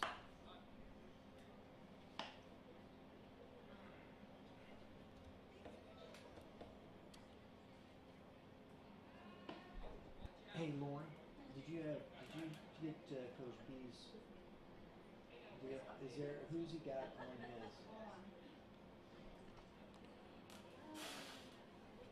It's P. It's not P-Will. I know. So, never mind. Wow. That's it? Dad, there's no numbers, but his bullpen he shows is Norfleet and Kilo, Yeah, I know. That's not neither one of those guys. so I don't have that. We don't have that. All right, folks. Well, I'm sorry, but we do not have this young man's. I would imagine this is a young man that's probably a JV player that they brought up today to get a little extra bullpen work after as Kevin's been saying, after the weekend. You play 5 games over the weekend, Thursday, Friday, Saturday, and test the depth of your pitching. And It's testing it more today, isn't it? yeah, exactly. So number 17 here for the Howell Vikings. We'll have to catch up with Coach P and get a name from the show, who this is. So Aiden Hernandez up. Takes ball 1. Or no, that was strike 1. Excuse me. Fouls it off. Quickly in the hole, 0-2. They just got to get the 1 out. It's 2 outs here.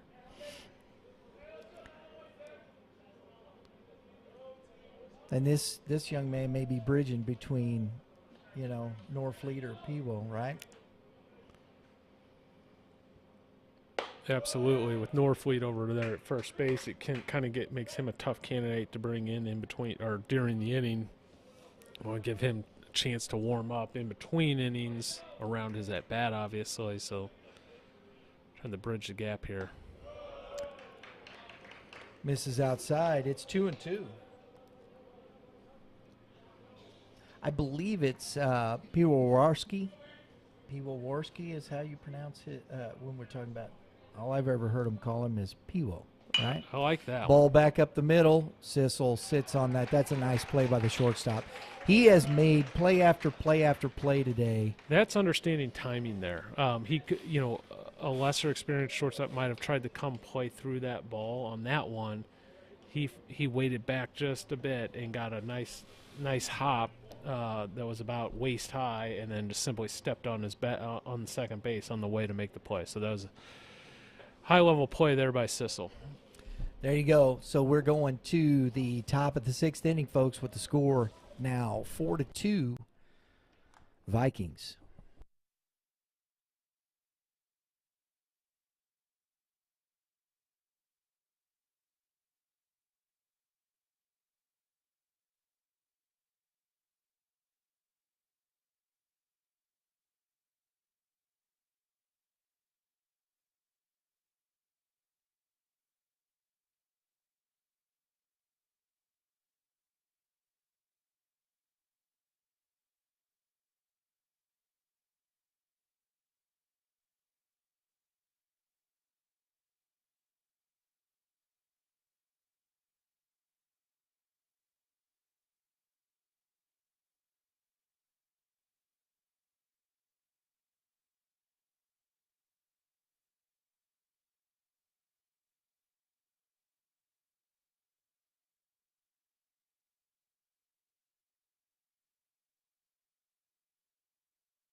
All right, we got a pinch hitter here for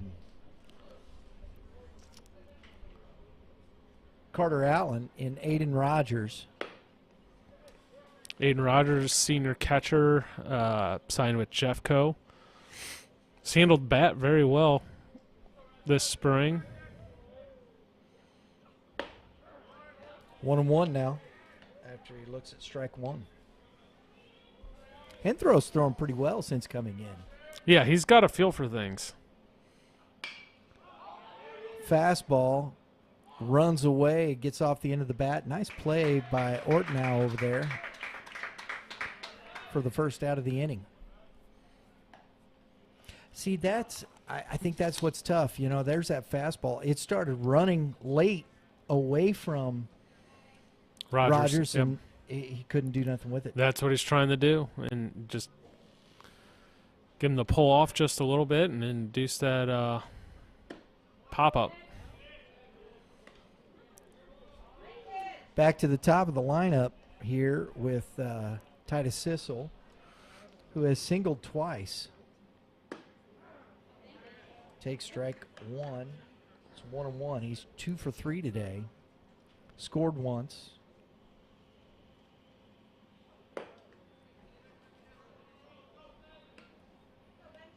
Two and one.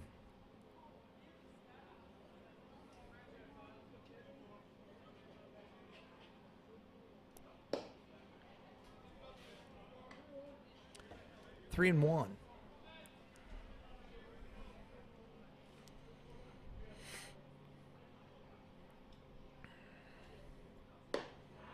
And a walk. You know, I know, and no, it's not, but I know we were talking about Shipley, but I really like Sissel's game today. This is the third time he's been on base. Defensively, POG kind of game. Absolutely. He's played a good shortstop. He's getting on base. Norfleet now. It's almost gotten to the point where you're just it's normal. But you show up to the game and that's just what he does. And I hate to say that because it's not that easy, right? Yeah, exactly. But he's making it look that way. Wow. It's fun, you know, and I think it's easy to get that spoiled because you're seeing this on a regular basis, and really the game is hard. It is, and if you're Francis Howell, you've been spoiled by having Division I shortstops in your program for a pretty long time now. Absolutely. As a pitch, he just couldn't pull the trigger on. Wanted to, couldn't.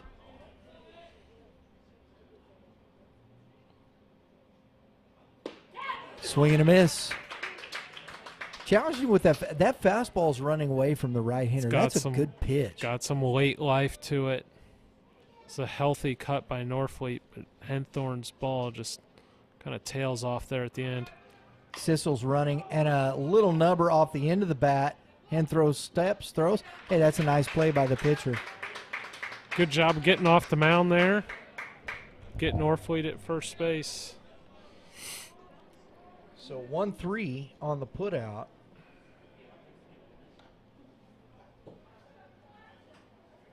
So that's 2 outs. Sissel's at second on the base on balls.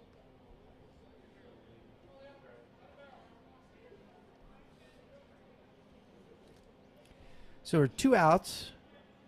Runner at second base, and we have Leo Humbert, who has singled and walked, or singled twice and walked.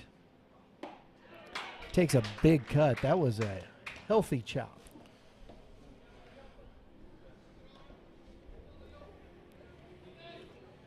Credit to Henthorn. He's challenged these guys. Gone right at these hitters. Well, I know, you know, a young man like this is out here. He doesn't have the 80, you know, upper 80 fastball and things like that. Strike 2. But he definitely has a lot of confidence, and he is not afraid to go out and pitch against these guys. No, and he's got good stuff, like you've been alluding to. That fastball has some nice arm side run. He's dropping that curveball in. Oh, boy, that's a good strike. It's a good pitch. 2-2. Yeah, Henthorne has impressed today, to say Yeah. the least. Yeah.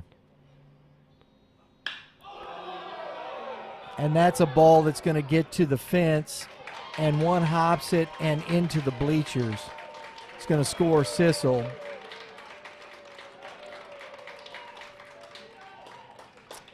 Humbert, he put a charge into that, boy.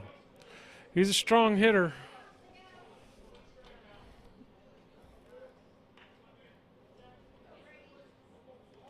And that's tough because I thought that pitch before, that was, It's a borderline yeah, one, it's tough. certainly. But, You got to make another one. yeah, exactly. Leo made him pay on the ball he left up a little bit there. Yep. On a different day, that could have left the yard, too. Right, because that flag is blowing straight across. Yep. So Holtman takes ball one. Humbert at second base. 2 outs. Strike one.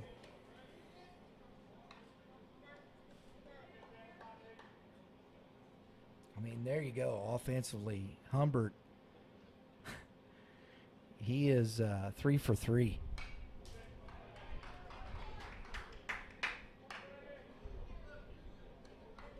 It's just tough, this lineup. It's just tough.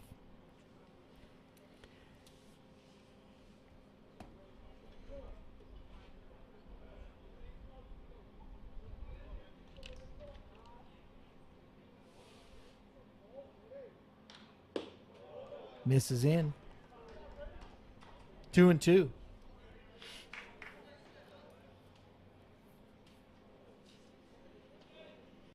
Holtman's been down toward the bottom of the lineup. He's up in the 4 spot here today.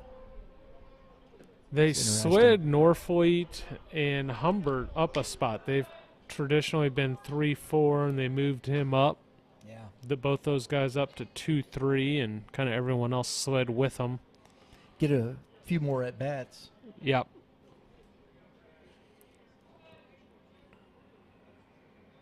Three-two. Oh, Just got under that. just missed it. Makes the catch to end the inning. How Vikings get another run on the double by Humbert, scoring Sissel, and we've got a 5-2 ball game going into the bottom of the 6th inning.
Okay, folks, we solved the mystery. Mr. Moulder has informed us that number 17, the number's different than what we've seen here, but it is Evan Piwowarski, and I hope I'm saying that correctly,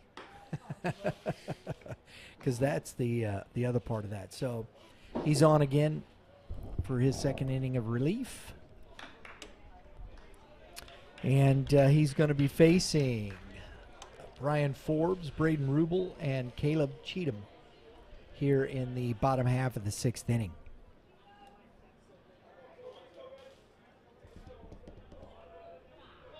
Forbes is the DH. Zofor. And a ground ball right to Norfleet. First pitch. That's pretty economical. One pitch, one out.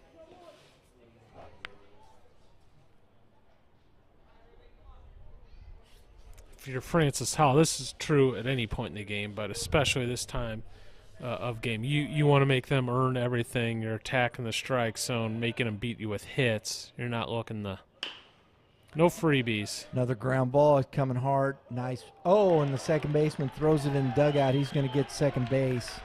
Aiden Johnson just didn't quite get the handle on that throw and threw it in the Howell dugout. That's a turn of events. We had 2 pitches, 2 outs, and now we got a runner at second. And our 9-hole hitter for Francis Howell Central into the box. Caleb Cheatham. He's got a base on balls and a sac bunt. Takes ball 1.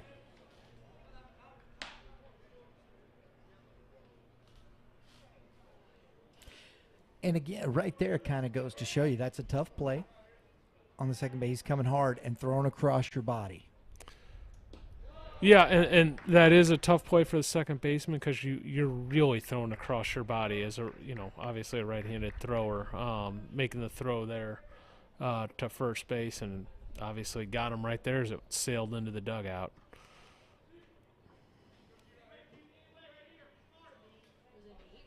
I think he had a little more time than he realized on that one. Right. Could have taken maybe one extra step to gather his throw a little better. But nonetheless, that's a tough play. 3-0.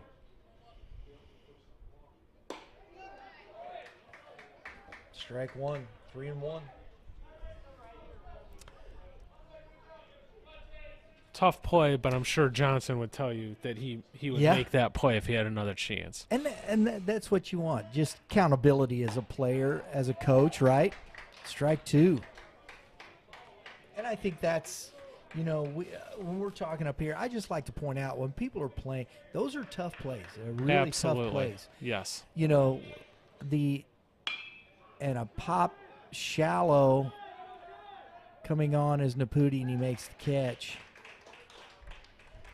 But as you said, we'll leave that to the coaches. We just want to point out how tough some of these plays are because, the athleticism, and we've been watching Sissel all day, and we've been talking about that. And no offense to Mr. Johnson, it's just a tough play. And especially, like you said, even at second base, it makes it even a little harder. It makes it a little harder. You're right. So that's the second out. Runners at second base. We're back at the top. Ethan Callison. It's a huge run out here. Even if you can scratch one this inning, it gives you a much better chance in the 7th if you can play for a run, maybe get a runner on, bunt a guy over in the 7th, that type of thing. Even the solo homers in play. Strike 2. 0-2.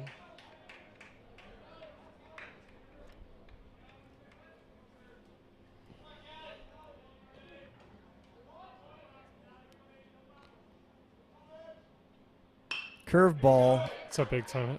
Nice catch. Johnson kind of makes up for that. Nice play. Ranging over there. Ball kind of hung up. Makes the catch. To end the inning, we go to the top half of the 7th inning with the score still.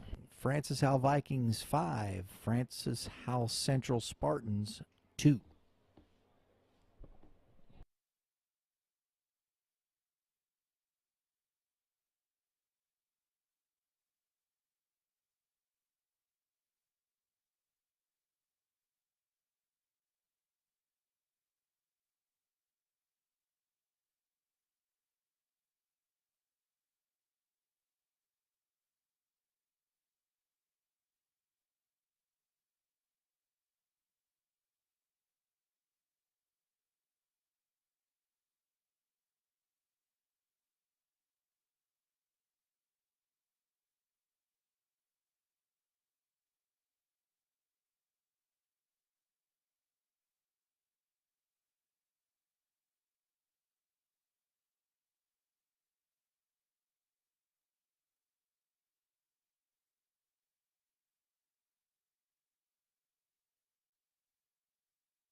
All right, top of the 7th inning, Bryson Naputi is stepping in to face Henthrong. And we're in the top of the 7th. Can Howell add on? And a swing and a miss. That's a big swing right there. He was looking to add an insurance run there. Why not? Pop that up. Ortonau under it. Makes the catch for the first out of the inning.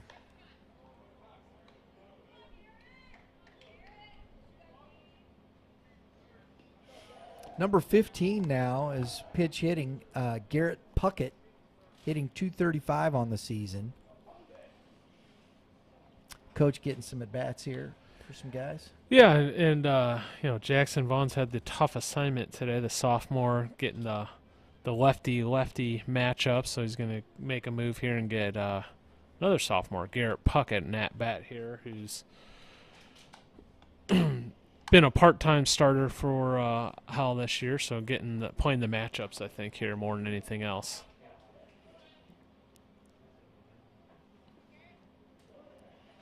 Base is empty. Henthrong gets his sign. And Puckett drives one into center field, moves a couple, makes the catch. So, couple pitches, 3 pitches, 2 outs. Pretty economical, Kevin. Henthorne's been great today. Been attacking hitters and changing speeds, and fastball's had some late life. He's dropping the breaking ball in for a strike. He has been really impressive today. Ball's fouled back out of play by Miller. Strike Confidence on the mound, not messing around for the most part. He just goes out and attacks hitters. Guys like this, if they want to continue to play, these are the guys you'll see at that Division II level, NAIA level. There's a spot for Ben Henthorne in college baseball without question. Left-handed with a curveball, throws strikes. There's plenty of spots for him. Trust me. 2-1. Ball stays up. 3-1.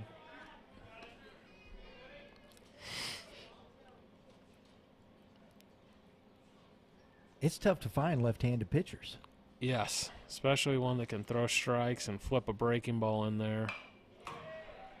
Miller chased that one, I think, a little bit up. 3-2.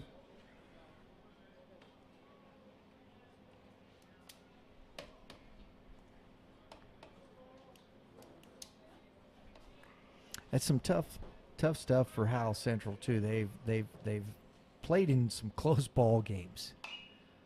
Fouled away. He's hanging in there. I mean, it's just been, the one we saw, they lost the next day. It was a close ball game. It's just been tough, and so, I mean, in the GAC South, man, it just ain't easy. No, you're ground ball through the hole. No, you always have a battle on your hands, and play here, play there. Exactly. You know, it's tough.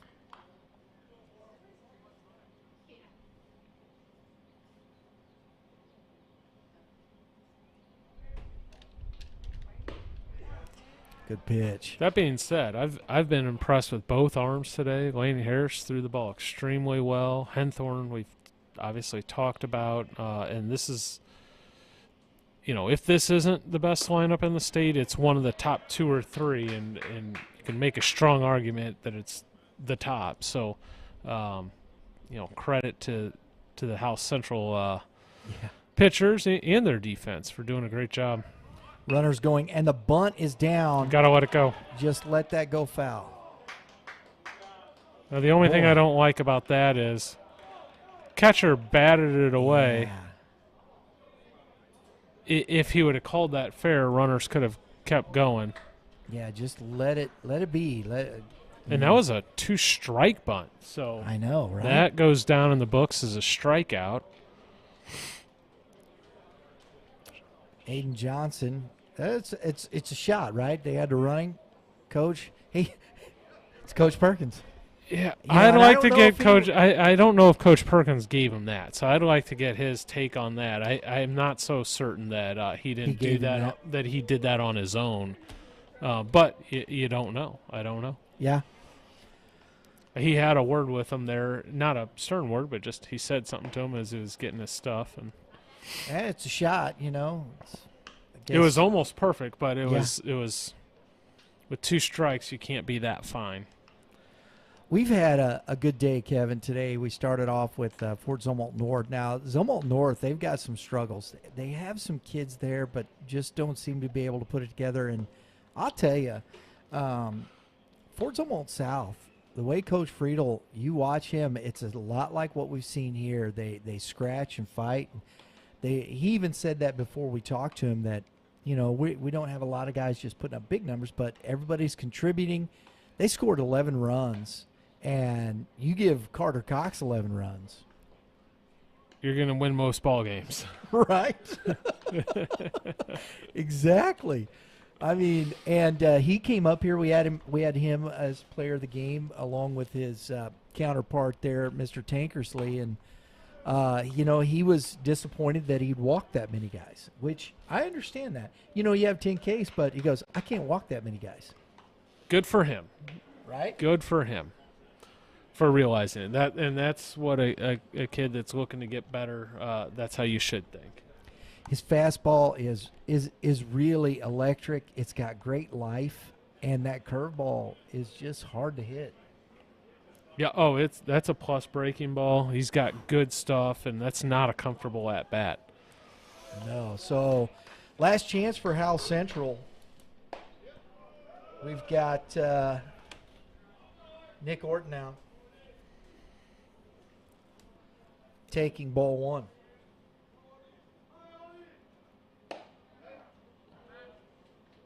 Call that a strike. 1-1. So Piwowarski, since coming in, has been pretty good. Curveball. Been all over the strike zone, been flipping a slider in for a strike. He's done a really nice job.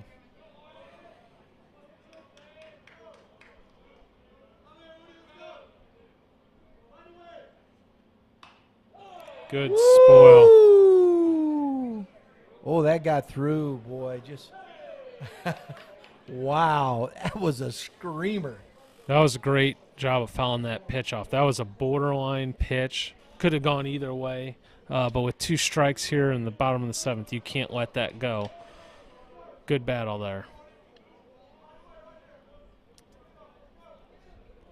Orton now trying to get on base. We got time called. Get that leadoff runner on. Try and make something happen here.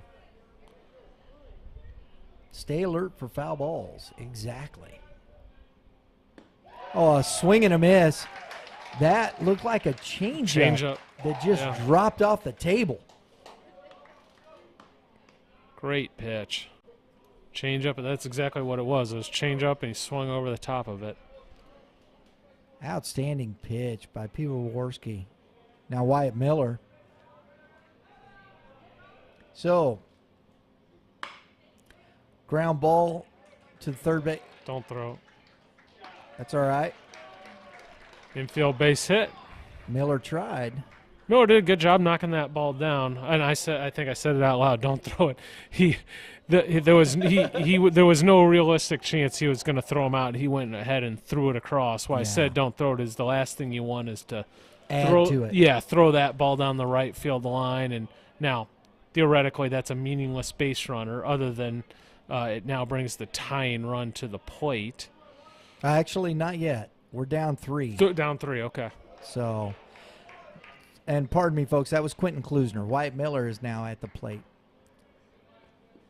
So what are we looking at here? We're talking Francis Howell. If they can come back here, players of the game, ideas. And that ball is hit it's got up in that wind, Just under it. knocked it down. Nice catch out there.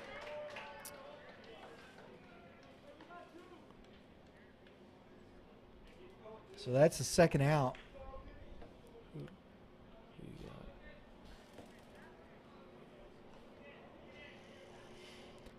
Lucas Pearson now, last opportunity to keep this game, or last opportunity to keep this game alive. Curveball for strike one.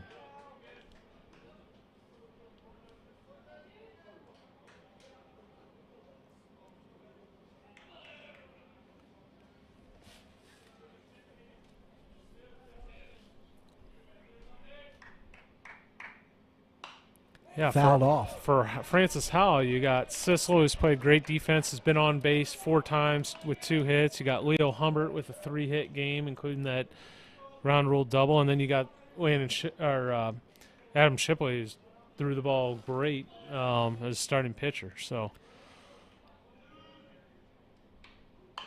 Ground ball, foul. I think Henthrow. Unless one of these guys comes through big here, I'd love to see, I think, player of the game there. absolutely. Come in and really well deserved. pitched well.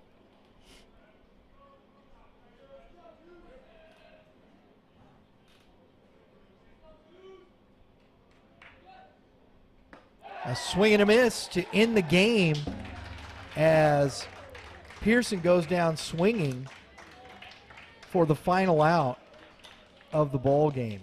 And that is your final. 5-2, Francis Howell finishes off the Spartans in our GAC Game of the Week. We're going to get some interviews with these guys, folks.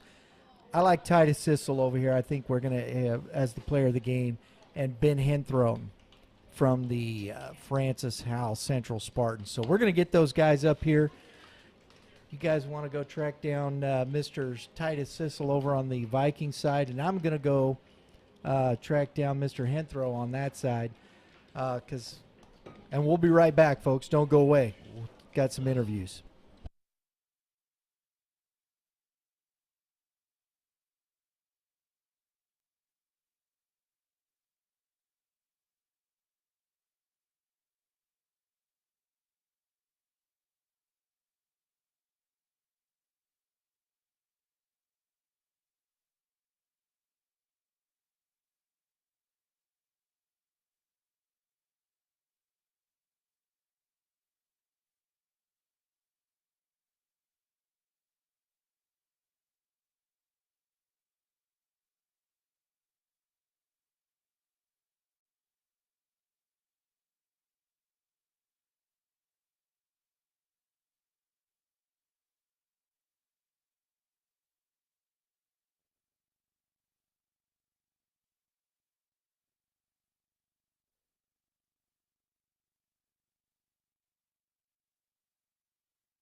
All right, folks, we've got our player of the game here for the Francis Howell Vikings.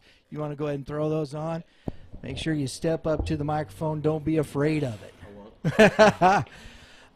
Congratulations first. Nice win. We commenting on your defense today especially. I know you played, you hit the ball all, but I kept remarking, you asked Kevin, the defensive plays you made that were just back and forth looked effortless. You were there. What's your mindset when you're walking out on the field there, bud? I mean, whenever I'm out there playing defense, I just like to make sure I get all my plays done for my pitchers, make sure to limit all the pitches. So I'm just trying to work out there for my pitchers. So Adam Shipley did a great job. Evan Pivo came in, did a really good job to close out the game. So I'm just trying to make big plays for them. So you got two important roles for the team, it looks to me, Titus. You obviously are the table setter, and you got one of the better offenses in the state and some physical guys in your lineup. Talk to us about how important it is for you to get on base for those middle of the lineup guys like you did today. You're on base 4 times, collecting a couple of hits. How that keys your offense. Yeah, I mean, I just try to do my job as a leadoff hitter, get on base, create chaos on the base paths, so I can get an opportunity for my middle of the lineup guys to get me in, score a lot of runs. So yeah, mindset. It's got to be a fun situation for you to be in. If you get on first base and then those pitchers have to navigate through a Norfleet, a Humbert, Holtman, and Naputi, gives you an opportunity to steal some bases, I'd imagine, sure. right? Yeah. If they worry too much about the hitter, you're gone, right? Yeah, whenever I just try to take as many bags as I can, create pressure on the defense, and then let the middle of the lineup and the lineup do the rest. And if you get them to focus too much on you, they lose one, right? Mm-hmm. Okay, sure. Nice. And then more importantly, I think, even if you go 0 for 3 or 0 for 4 at the plate, you're still creating a game impact on the game in the middle of the diamond at shortstop. It looked like you did a really good job of that today, and you've played multiple positions. You can play center field. You played second base last year a little bit, and now you're playing shortstop. Talk to us about, you enjoy playing defense as much as you like hitting and impacting the game that way? Tell us what feels sure. better. I mean, offense, obviously, it's fun. You get to go score a run for your pitchers, so they don't have to work as much. But, I mean, you just want to do as much as you can for the pitcher, limit all their pitches, and just create outs, be a good, solid defender. So wherever Coach Perkins wants me to play or wherever anyone wants me to play, I'll go out there and do my job. So Awesome approach to it. Very good. Very good. Our player of the game for the Francis Howell Vikings, Titus Sissel. I'm sure we're going to see you around a while. Congrats on the win today, bud. Thank you. Keep it rolling, Good job. Titus. Good job. Absolutely. And we're going to get our player of the game for we're going to get our Ben Henthron in here from the Francis Howell Central Spartans. And like I said, don't be afraid to get up in there to the microphone. Ben, come in relief, pitched very well. The tie was, it's a little tough. You come in. What was your mindset? You come in and really shut those guys down.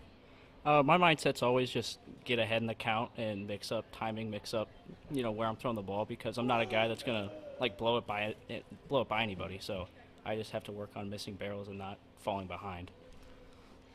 Ben, phenomenal job today. It looked like you were in attack mode the entire time. We were talking about you got some late life on that fastball. Caused a lot of problems for the hitters, and then were able to drop that breaking ball in there for strikes seemingly whenever you wanted. You're doing a great job out of the bullpen and some spot starts, it looks like. What's the mindset when you're obviously Francis Howell is one of the top offenses in the state? That didn't seem to bother you too much. You seemed like you were going right at him the entire time. Is that thought? Yeah, I mean, I just think that I have to take control. Otherwise, it's gonna get away from me, because it's a talented lineup. So I have to do what I can to get ahead, so I can put myself in a position to become successful. Well, you did a phenomenal job of it today. So great work, and it's obviously been working for you all season. Absolutely. So you guys, you've had some tough losses. What is the mindset of the team, and where do you guys go from here, man? A lot of our focus is just staying, locked in the whole game, do every little thing right, because we're not the team that's going to, put 4 balls out of the yard every game. We have to, be like a scrappy team. So I'd say that's our main focus, is just find a way to produce runs, and we have to be sharp on defense, and we were. Yeah. Gotcha. Come up a little short today, right? Yeah. Hey, the good news is it's baseball, and you guys get to do it again tomorrow, correct? Correct. That's awesome.